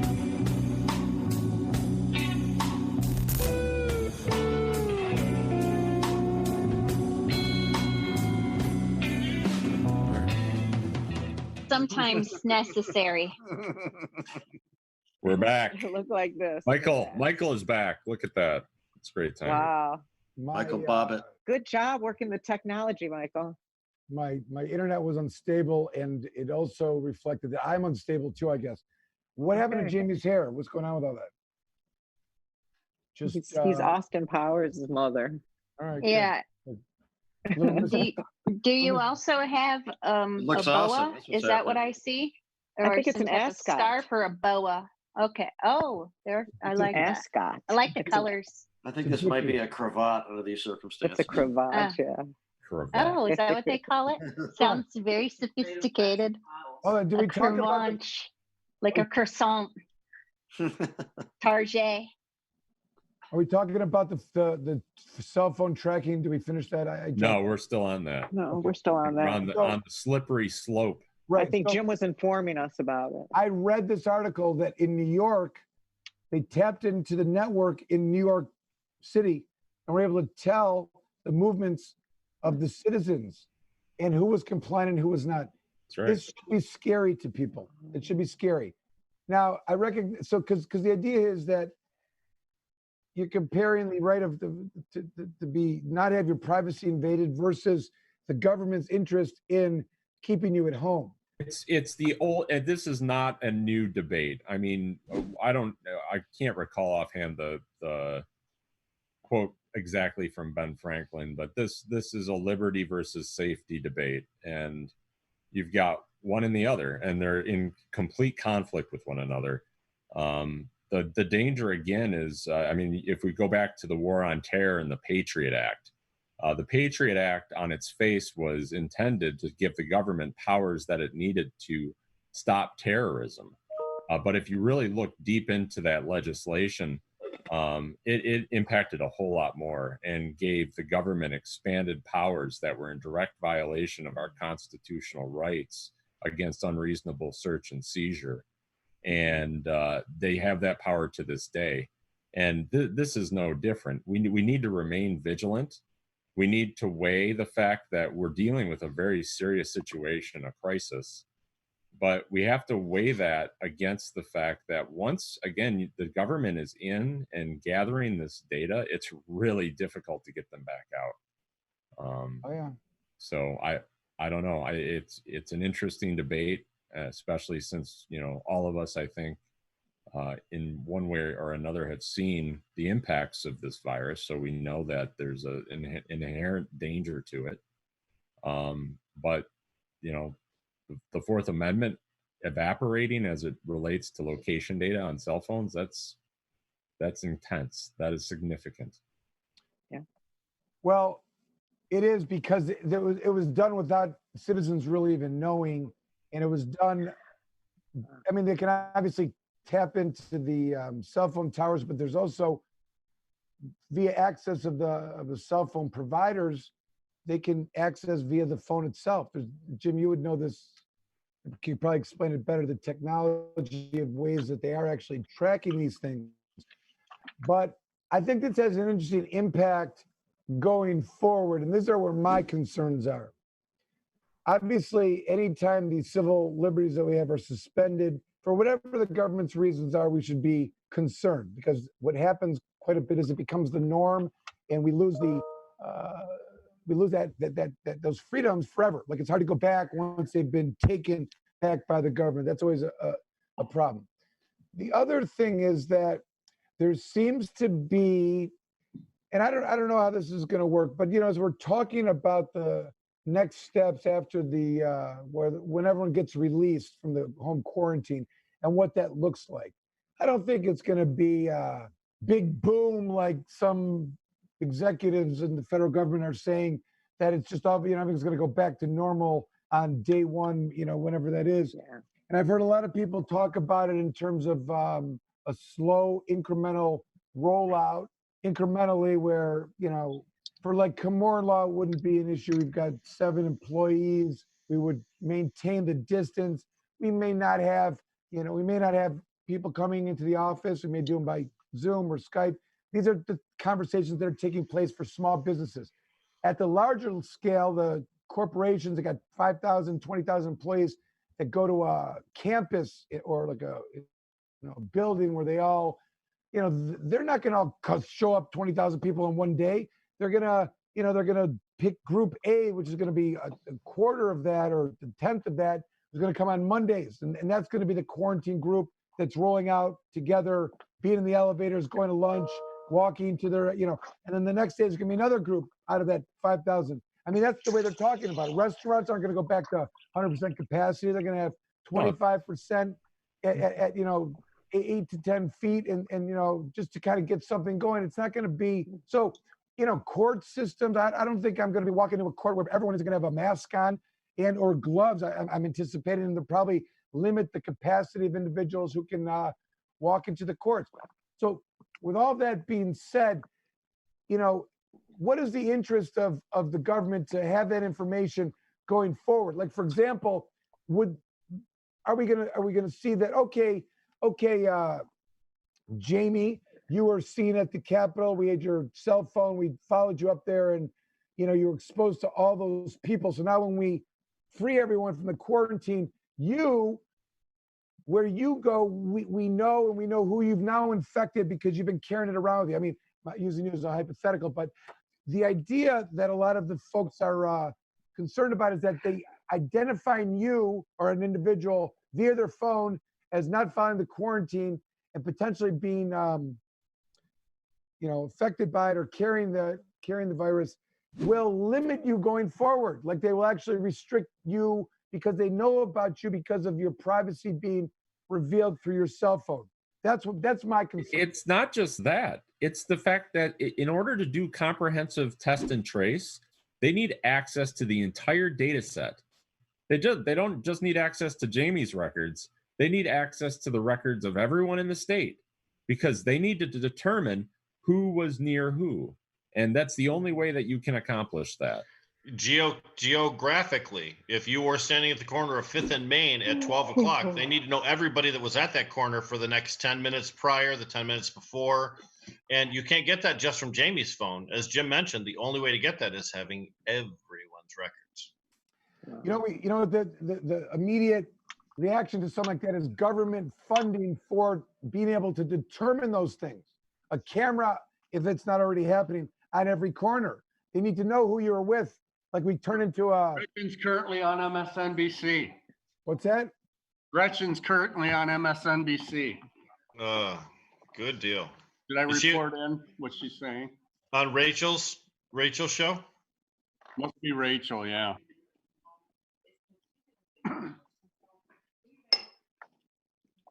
Never mind. No, it's good. It's good. Everything. Jamie sort of looks like Gretchen Whitmer in 20 years right now. So I keep calling her Granholm. Granholm. Jamie looks like Granholm. That's what he looks like. I couldn't think of it. He's more Granholm-y. He does have that Granholmish look too. I think he looks like the church lady. That I think he looks like Phyllis Diller. Yeah. Yeah, Phyllis Diller.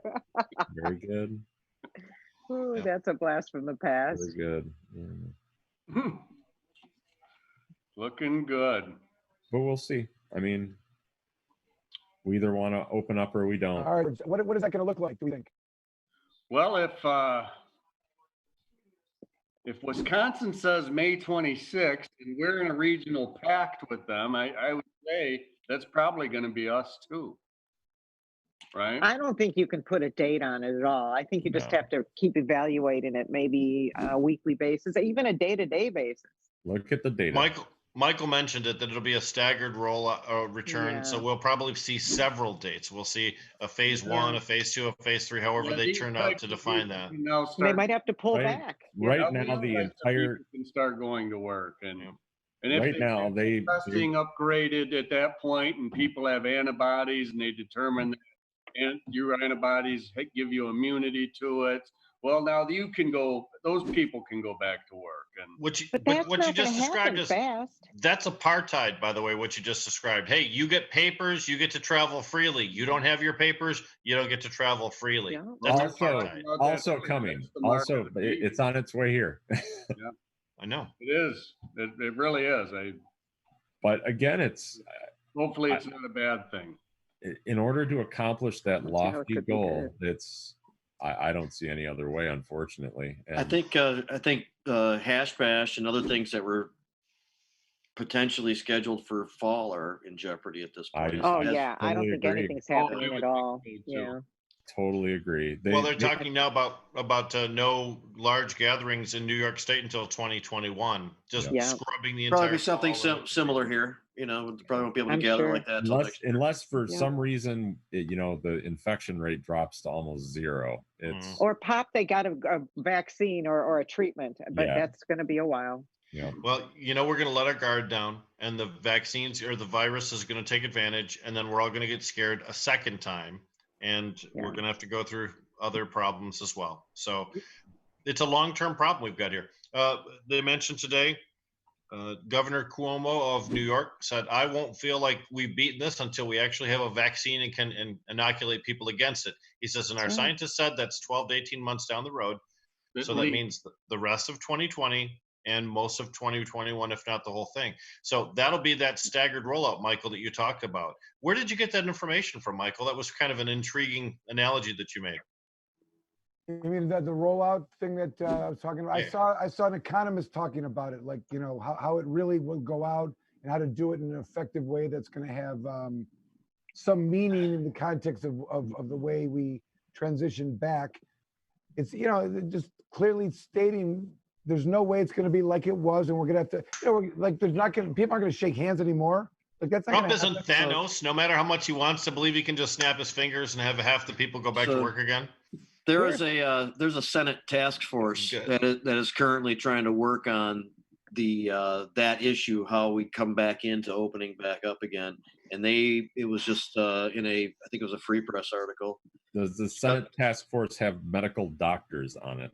It's led up, I believe, by Senator Horn. It's obviously predominantly Republican because of the composition of the lawmakers. That's how it works. So they get the 3-2 or whatever the ratio is. But the discussion is phasing back in by first those people that wouldn't be working around other people or in large numbers, and they just keep on building on that, and then other safety measures and stuff like that.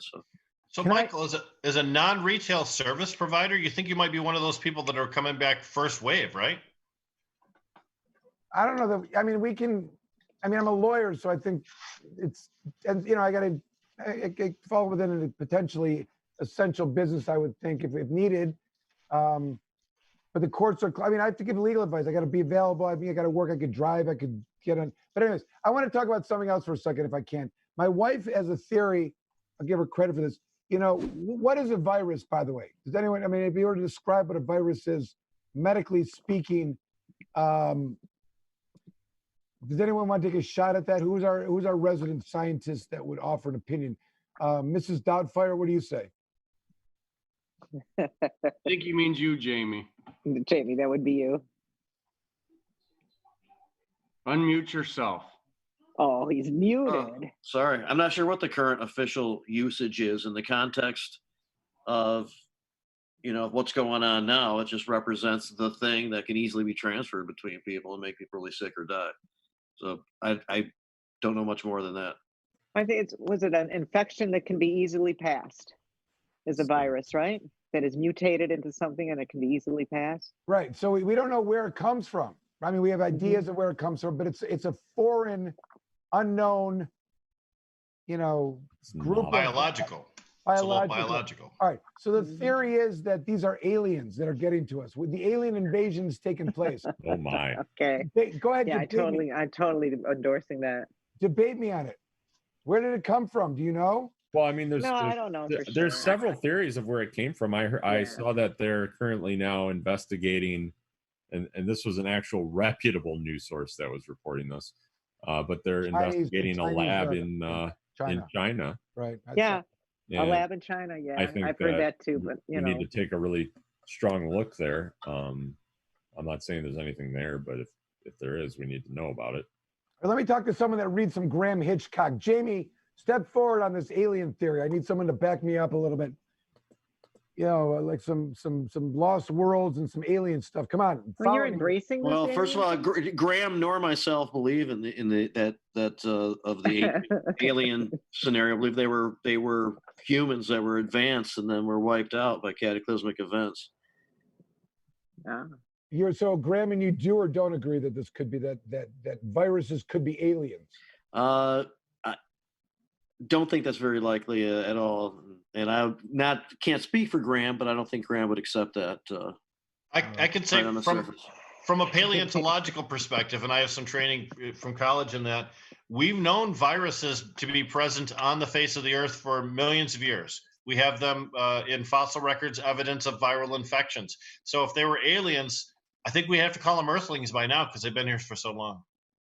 Right, There's but also theory that viruses come in possibly on meteorites. That's what I was getting at. Like, there's all this on meteorites. Wow. Yes, ma'am. Things that get into our atmosphere from another planet that find their way in there that are, a foreign body that then begin to spread and have this impact in our body. So that's different than from aliens, though. I mean, coming from a comet or just it could a be meteorite is different than an accident. alien dropping down and. You dramatize the title. It's okay. It could be by randomness, or it could be by design. I mean, if they could happen random. Listen, or it could be from a bat. From a Pentagon. What was the name of that? Quickly. Pentagon. Look at it quickly. Jim has a virus behind. Jim, you got a virus behind you. Watch out. Oh, nice. But we know from the genome of the COVID-19 virus that it's very similar to SARS and some of the others. It's easy for us to follow now genetically the progress of it from one stage to the next to the next. So it does seem to be just a new mutation of an existing thing that's been on our planet for a while. All right, I was trying to use the analogy. Has anyone heard the analogy about the the psychedelic interactions that people may have when consuming certain types of psychedelics, and that being the coming from an outside source, right? That takes us there. Everyone heard this theory before, or am I alone on this? I understand what you're saying. Yeah. Okay, thank you, Graham Hitchcock. I understand, but I've never heard the theory before. But okay, so so where does that come from? The mushrooms, for example. Were mushrooms, are they naturally occurring here? Do they come from another, planet and begin to grow as a? I believe mushrooms definitely came from aliens. Okay. They came from where? From Mars? Aliens dropped spores off. That's right. Spores. Yeah. E.T. brought them. When an alien pisses in the woods, magic mushrooms spring forth. So we are of fungus. We split off from the fungus like 650 million years ago. So yes, we are fungi. That's right. We are fungi. All of us. I was going to make the argument they split off from the cannabis plant, Jamie. That's one of my theories that I've been developing. But I'm fine with the. Mammals split off of fungus. That's right. That's right. All right. So where are we? What's going on? What time is it? We got a little bit of time left. Should we talk about? Have we covered everything? Should we talk about some more? What does everyone else think it's going to look like? I would say that was a very thorough conversation. Yeah, we beat that. MSU economic study. MSU economic study. Okay. I mean, should we? I'm curious what everyone thinks it's going to look like on the other side. Does everyone want to offer an opinion of how this is going to be? Jim, Rick. What, after we get out of all this? Yeah, May 1st. What happens? May 1st, nothing. May 1st, I think it's still locked up. Yeah. They won't let me. No, I don't think we're. I just don't see it. I mean, I hope I'm wrong. Some of the models say that we're out of it by May 1st, but certainly the numbers I'm seeing don't indicate that that's going to happen. I think that hopefully in the next couple of weeks, they'll give us some more information regarding test and trace and what their plan is there. I hope they figure out a clever way to do it without, violating our rights. And I think that would be good. And I think that there will probably be antibody tests, as was suggested earlier. And that if you want to travel freely, that you'll have an antibody test. And if you've had the disease and have the antibodies, you'll be able to do as you please. And if you don't, there will probably continue to be restrictions. Will there be a mandated vaccine, Jim Powers? And what do you think? I think that would be a tough pill for a lot of people to swallow. I do believe that that might be an easy way for you to get on the nice list and be allowed to travel freely. But I don't know. I mean, they're doing some pretty extreme shit in China right now, but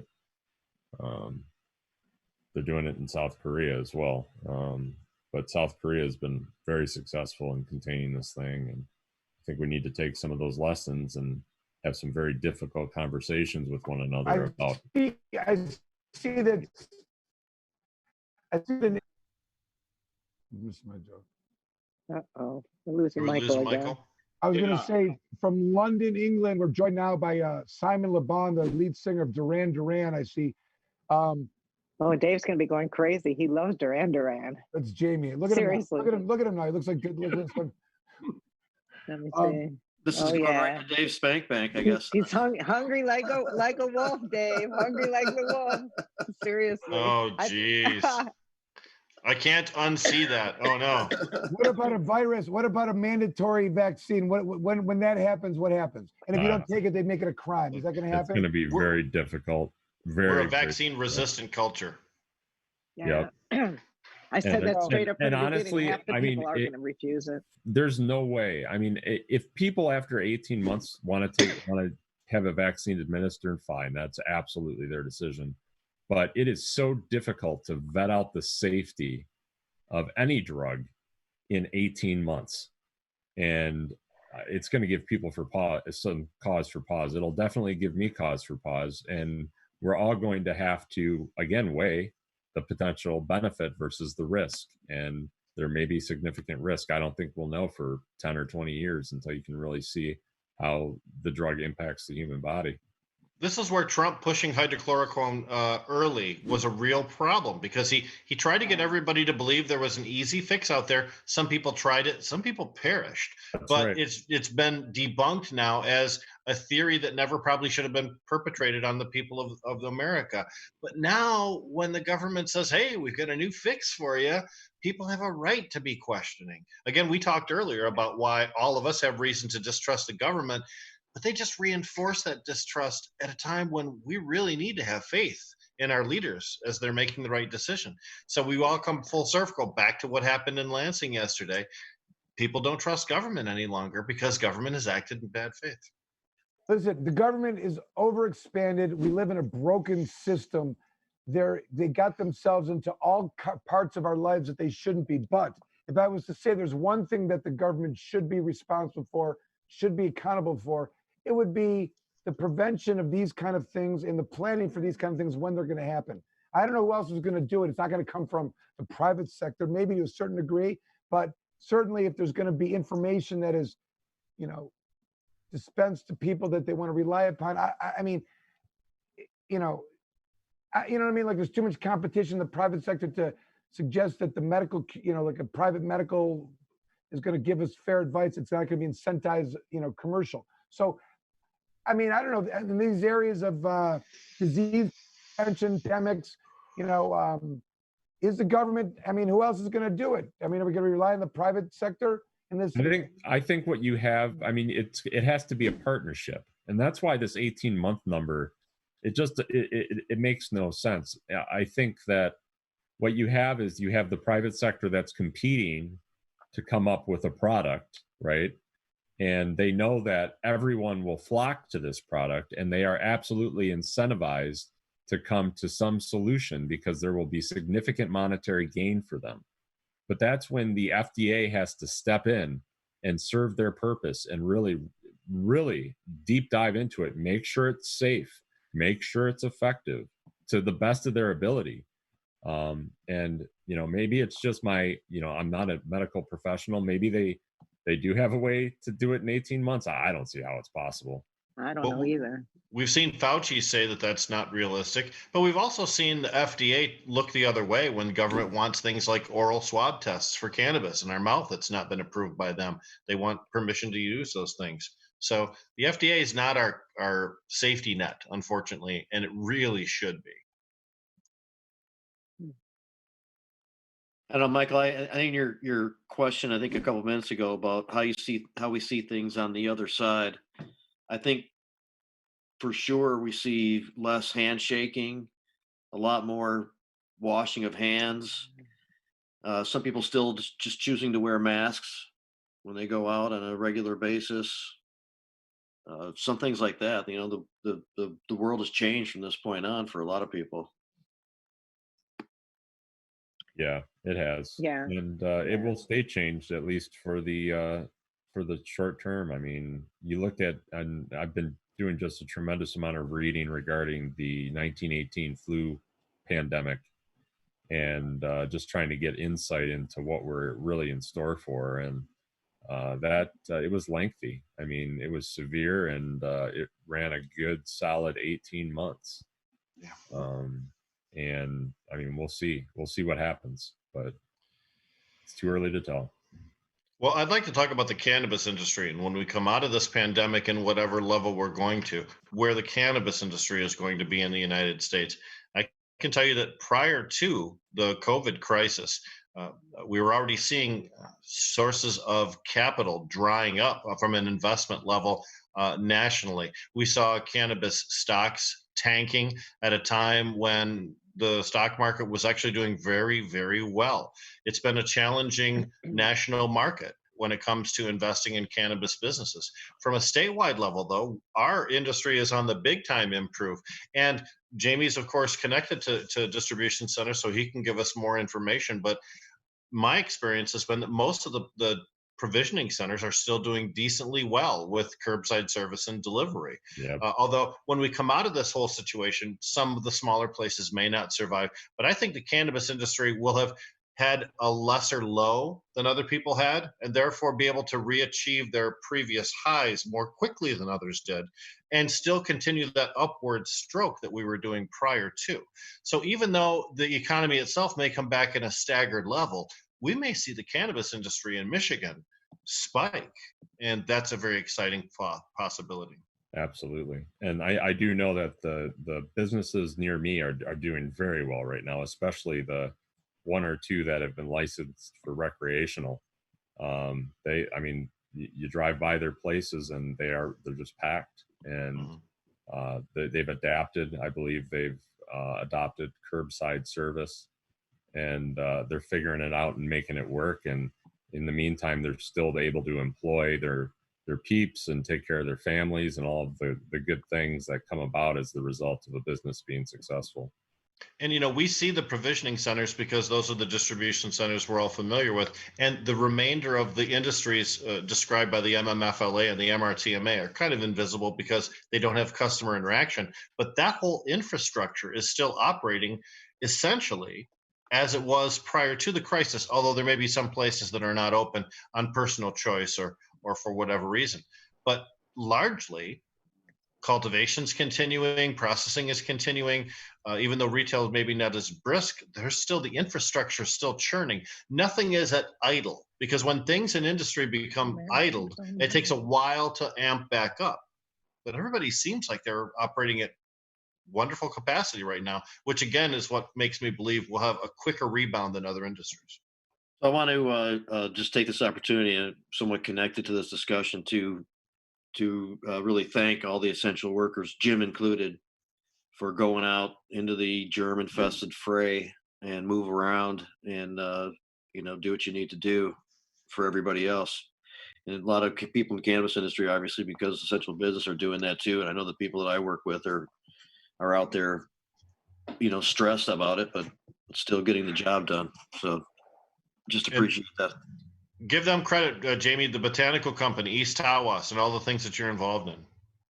Yeah, well, I was talking to the crew up there by Zoom the other day to see how they're going and to let them know that I appreciate, what they're doing. And they said that the people coming in are understanding of how just messed up things are and how stressful it is, and they have been very accommodating and helpful, and that's made it a lot easier for them. So we're all trying to help each other out here. Were you wearing that wig when you spoke to your employees? Because that would be an impressive feat. With a couple of costume changes. Yeah, of course. Well, at least they know what they're in for. Yeah. Her name was Rio. Her name was Rio, I think, is what he said when he. Duran, yeah. So, one of the we've done 460 shows about for Planet Green Trees, probably 330 of them or 430 of them were about the outrage of the government's treatment of cannabis users, patients, and caregivers. Outrage. There's people here, the people that whose comments I was reading from are people that I know, friends of mine now, clients that I've had offering opinions, but I knew them because they were tortured in the criminal justice system.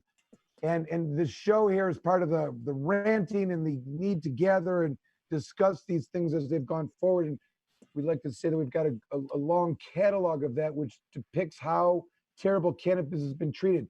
But today, in episode 460 on April the 15th, 2020, we're discussing the cannabis plant and its industry as an essential business.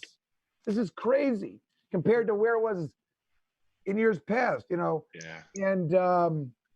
And I can promise you, under Bill Schuette, it would not have been an essential business during No. this crisis.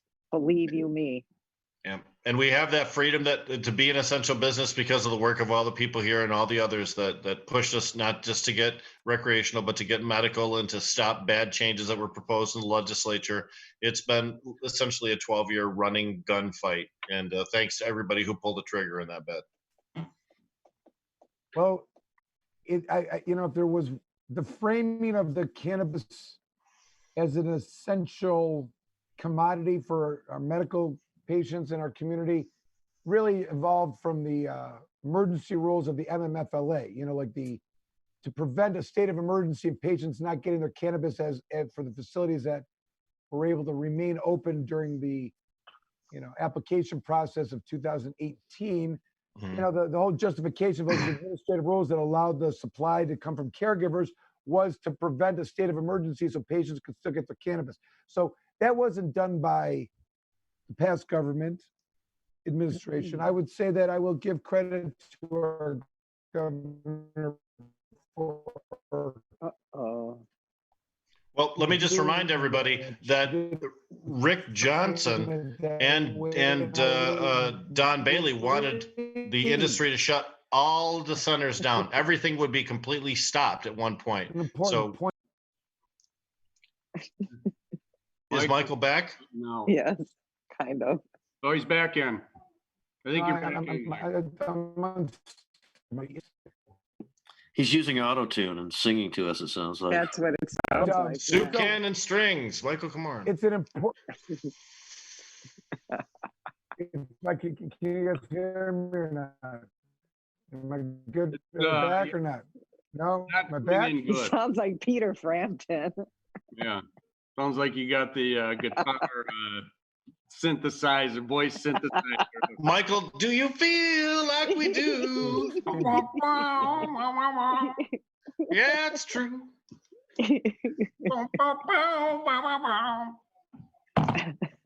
Close to the end of the show, viewers, you can tell, right? Hi, Facebook world. I got that. If there's anybody left now after that. It's really bad. Was it really bad? Is that terrible? Did everybody? It wasn't that good, but it was very soulful. I have to give That him was that. great. I thought it was good. Thanks, Deb. You know. Michael, are you back? Michael just left. What? There What a There wuss. he is. Get him back on. I'm sorry, I went into that Frampton thing. That was really weird. That was cool. Is that a freeze frame of Michael, or is he actually on? I think I don't see him. Let me look. I don't see him at all. Are you on, Michael? He's not moving. He is He not. hasn't moved. Well, yep. So anyway, Okay. before we dismiss the show this evening, Jamie and I have a couple of things we wanted to talk about. A couple events coming up. Go ahead. Jamie, would you explain what's going on in 420? I'm too unstable over here. Go ahead and. There he is. There he is. You There there? he is. He's coming back. Michael? No, he's gone again. No, he's gone. Jamie, give us the rundown of what's going on with the shows coming up. Yeah. Yeah, Jamie, tell us what's going on. Well, we're going to do a 420 Jazz Cabbage broadcast just in the middle of the day. Yep. On Monday, and be visited by Senator Irwin and John Sinclair and D-Mac. Yeah, Darren McCarty, and there might be another surprise that I'm hearing about today too. We'll have to wait till we get closer to the day to know. Surprise, surprise. So, All right. and then we're going to do our regular show the next day. So that day will just be like a fun celebratory kind of a thing with all these people. And then on Tuesday we'll do our regular show. We'll have Dr. Evan Latinas on and John Schickler. And on Monday night, we'll be on Medical Mondays, right? Yeah, also with Darren, we'll be on that as well. So people get a lot of Darren McCarty on 420. And how can people tune into Medical Mondays, Jamie? What's the site? You know what? I think they're gonna Facebook Live it for the second time. Fantastic. So the Jazz Cabbage Cafe broadcasts are on Facebook Live also. We've been successful with that last couple of weeks. This Saturday, I will be rolling out another series of small snippet videos taken from the Hash Bash broadcast. Last Saturday I did that, was extremely popular. Individual interviews that we did with particular people during the first couple of hours. That'll take place from 10 probably till 12:30 or 1. I'll drop a new video every 15 minutes. You can see that on my Facebook page right there. And of course, Jazz Cabbage Cafe Facebook Live through our Facebook page or Jamie's or my Facebook page also. Michael has said that he is, he's coming back. Maybe He's coming back. Oh, isn't it time to leave? We need him. He said to close the show. I'm He still said he's very unstable, is what he said. Thought it was really Is he another one of those unstable geniuses? He has an unstable cable. Yeah. Oh, okay. There's a book called The Very Stable Genius, which is a look at Donald Trump's administration. So yeah. Very That's good. what I was I hear you, referencing. You hear me? There he is. Well, I'm not talking like I'm talking shit about you. I'm not talking shit about you. It was Jim. Well, not. I wasn't. I just said what he told me on this text message. He sees language was used. No. He said he was unstable. Yeah, that's what you said. I didn't say it. You said Well, it. he needs to get back on here and defend himself. Hey, well, I appreciated the show tonight, everybody, and had a great time. We had a good discussion here. Yeah. Lots of Nice fun. banter. One day we'll be able to do it live again. I don't know. Yeah, When? the spread. It's gonna be a long time. About 3 years from now. Yeah. Yeah, that's about it too. What if we had our own little plexiglass cubicles, individual I think it at would be Michael's fine. office? Well, Mm. I was watching Joe Rogan's podcast the other day, and he said that he does one of those guns for every guest he has come on his show. Maybe that's what You know, we he should do. pre-screens. Yeah. So many people don't run a temperature, they say. Well, here's Yeah, what we can you're do. contagious like 4 days. I mean, like highly contagious. So about approximately 4 days before you showed any symptoms. I suggest we all just pull into the parking lot in our own automobiles. Tommy sets up a mic in the middle of the parking lot, and we just all do it from our own cars. We can all see each other, flick joints towards each other, which probably won't Yeah, make it maybe all the we way. can all just park nose in, Yeah. see each other too, in addition Probably- to having the phone. I'll Probably be a really skipping bad that idea. little. Probably a really bad idea. Okay. In a circle? It's a No. 10-10 idea. It's 10-10 I on like a Planet Green that Trees night. instead. Bad ideas. Well, All right. Silliness is And here. on that note, I think we're going to call it. Thank you, everybody, for tuning in. We'll see everybody next week. Lots of fun. Yeah, Bye. have a good night. Good night. Bye, guys. The Planet Green Trees Show. Join the Michigan Medical Marijuana Association today, michiganmedicalmarijuana.org. The MMMA is focused on the well-being and safety of medical marijuana patients. The MMMA site provides the most comprehensive and up-to-date news on legal issues, politics, research, cultivation, as well as the various strange products and methods of cannabis use. Come join the discussion with the most knowledgeable and passionate advocates in Michigan today. michiganmedicalmarijuana.org. I am Earl from G3 Cannabis Therapy Network, and you are tuning into Kicking It with Komorn, where we take a new topic every month based upon what you want to learn about legality and cannabis in Michigan.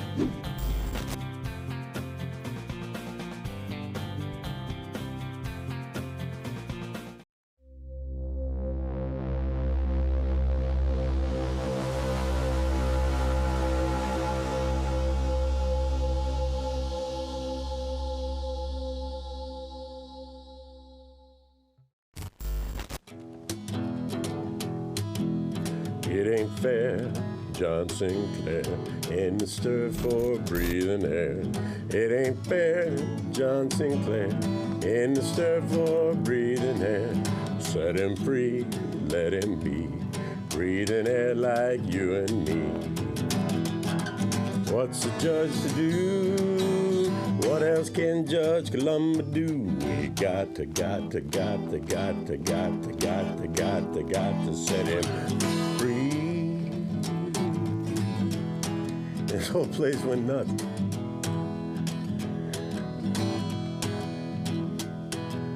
If he was a soldier man, shooting gooks in Vietnam. If he was CIA, selling dope and making hay, he'd be free, breathing air like you and me. What's a judge do? What else could Judge Columba do? Well, we got to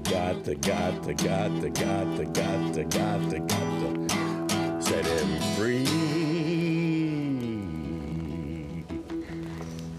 And sure enough, that was Saturday, and then next Monday, John Sinclair walked out of jail.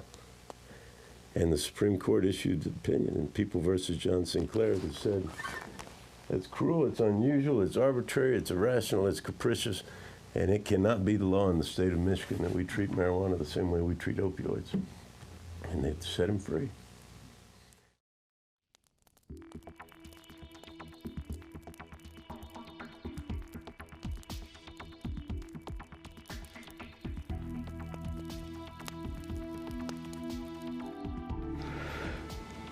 These events inspired the creation of Ann Arbor's annual pro-legalization Hash Bash Rally, which can and it's going to be held this April in Ann Arbor, and I have been asked to be one of the main speakers at the event. Again, John Sinclair was and is a poet provocateur, and adamant opponent and protester against America's involvement in the Vietnam War and all the bombings. He was organized together with Abby Hoffman and Jerry Rubin and the Black Panthers guys. And, he organized against the war. And in his words, we were protesting the war and we were advocating for the legalization of marijuana, all the while smoking vast quantities of it. We ought to do something about finally getting this plant off of the controlled substances list. We have law where the state of Michigan is licensing the medical use of marijuana. At the same time, it says under the Board of Pharmacy says under the Controlled Substances Act that it is still a controlled substance. And not only is it still a controlled substance, it's still a Schedule I controlled substance. And being Schedule I controlled substance means that it is contraband per se, and that its mere presence is evidence of a crime, and it justifies the raids. Michigan State Police spend 40% of their resources going after marijuana that is allowed for medical use, is licensed by the state, is now been voted into law by the people of this state to be legal for adult use. And yet it's still 40% of the police budget, still 40% of the prosecutor's daily load, it's still 40% of the Michigan State Police Crime Lab daily load. And it's still Schedule I, which justifies the stops, the searches, the seizures, and more importantly, the raids. And that means men with AR-15s and ski masks going in where men, women, and children and dogs and grandparents, are quietly sitting there watching TV.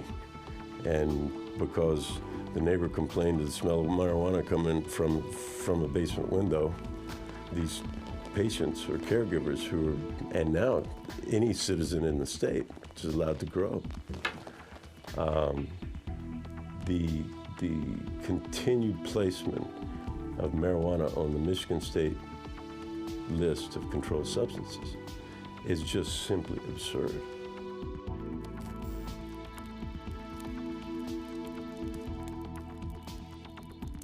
This lawsuit arose from, it has a lot of history. And a few months ago, we were talking about how absurd it is that Michigan both has marijuana as a Schedule I controlled substance, which theoretically has no medical use, and also we're licensing facilities to sell marijuana as medicine. And we all believe that those two cannot stand together, that they are incompatible. And so here we are today. It's got a medical legal identity with huge bureaucracies of the state supervising and charging a minimum of $66,000 for you to open a dispensary to sell this weed that last year you could have been arrested and sent to prison for by the same people. You know, this whole thing is just totally horseshit, if I could use it. That's a technical term. It's hard to even fathom. And you know, for 80 years they've been locking people up and taking their possessions and harassing and terrorizing us as citizens because we like to smoke weed.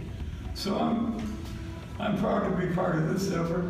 I want to be part of every effort to completely remove the police from our lives as regarding to marijuana. All right. They got nothing at all to do with marijuana. Well, in 2018, when the administrative rules were supposed to be implemented to provide a mechanism for people applying to get licenses, the state at the same time acknowledged the principle that Michigan, to avoid a state of emergency so patients couldn't get their marijuana, needed to formulate emergency rules. So, first of all, when the legislature passed this law, they acknowledged that the state would be in an emergency if people didn't get marijuana. That is not how you talk about a controlled substance.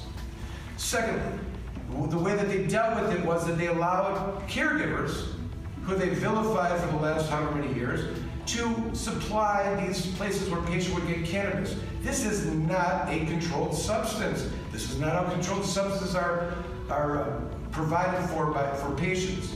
And as the year went on, they tried to move to their regulated system that's been created, which wasn't working. They had more caregivers, extended the rules, and identified the names of caregivers this last go around that this method of people growing in their basement are going to provide, or wherever are going to provide to be the source for patients. And that's the state of affairs right now in Michigan. This is not a controlled substance.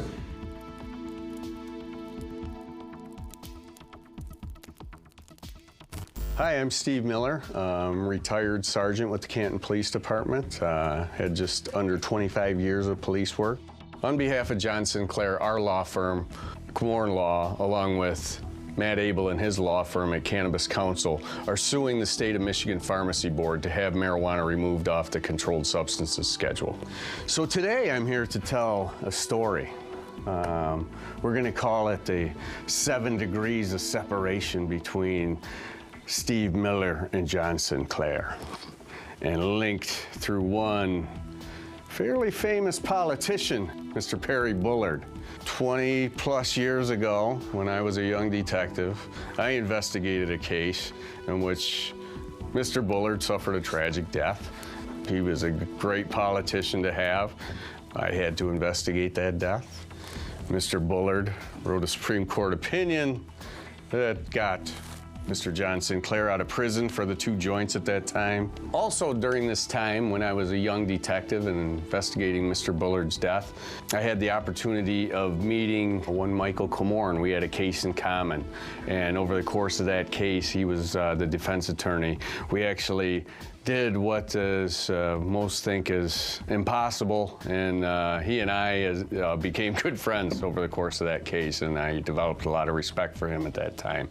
Michael Komorn, in and around that same time, bringing me to the future where Mr. Sinclair and Mr. Bullard are connected through a Supreme Court opinion written by Mr. Bullard and setting Mr. Sinclair free. Fast forward to now, we have a pretty significant lawsuit against the State of Michigan Pharmacy Board right now. This would be a major thing. If we prevail in this lawsuit and marijuana is removed off the controlled substances schedule, then that will be a major, major thing, and I will feel like I've been a major part of history. Michael Komorn, and through his law firm, has really made significant impacts against the war on drugs, especially as it relates to marijuana, and fighting for what's right in this case and for medical marijuana patients and caregivers all over the state. He is a pioneer in the legal world in marijuana law, and he needs to be commended for all the good work he's done in this area to try and get things right. Hopefully we'll get our hearing. If not, then we'll fight it out in the Court of Appeals and ultimately back to the Supreme Court that originally spoke in the case of John Sinclair back in 1971. It's time for, this absurdity that has forever lived at the heart of the drug war to be done with. And the way to do that is to take marijuana off the controlled substances list altogether. It's no longer to be policed. It's to be regulated.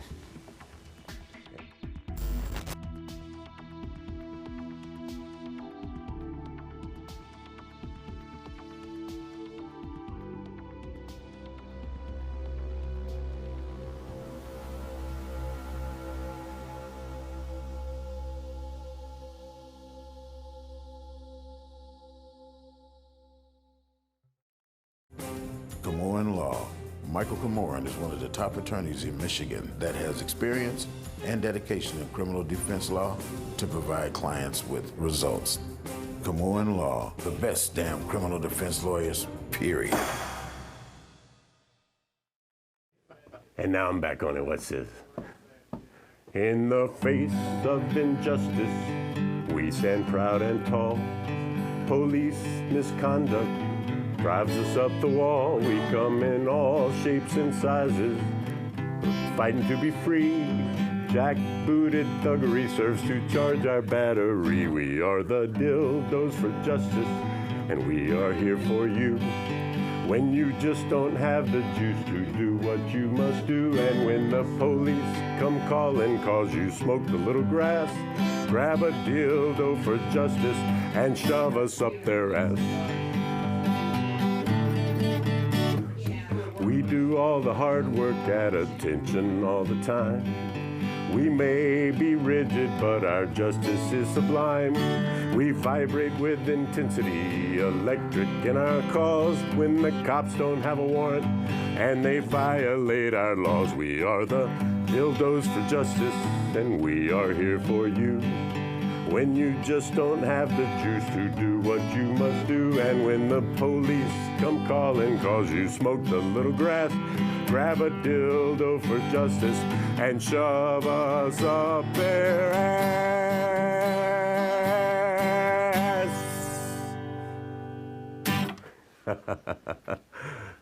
Nice.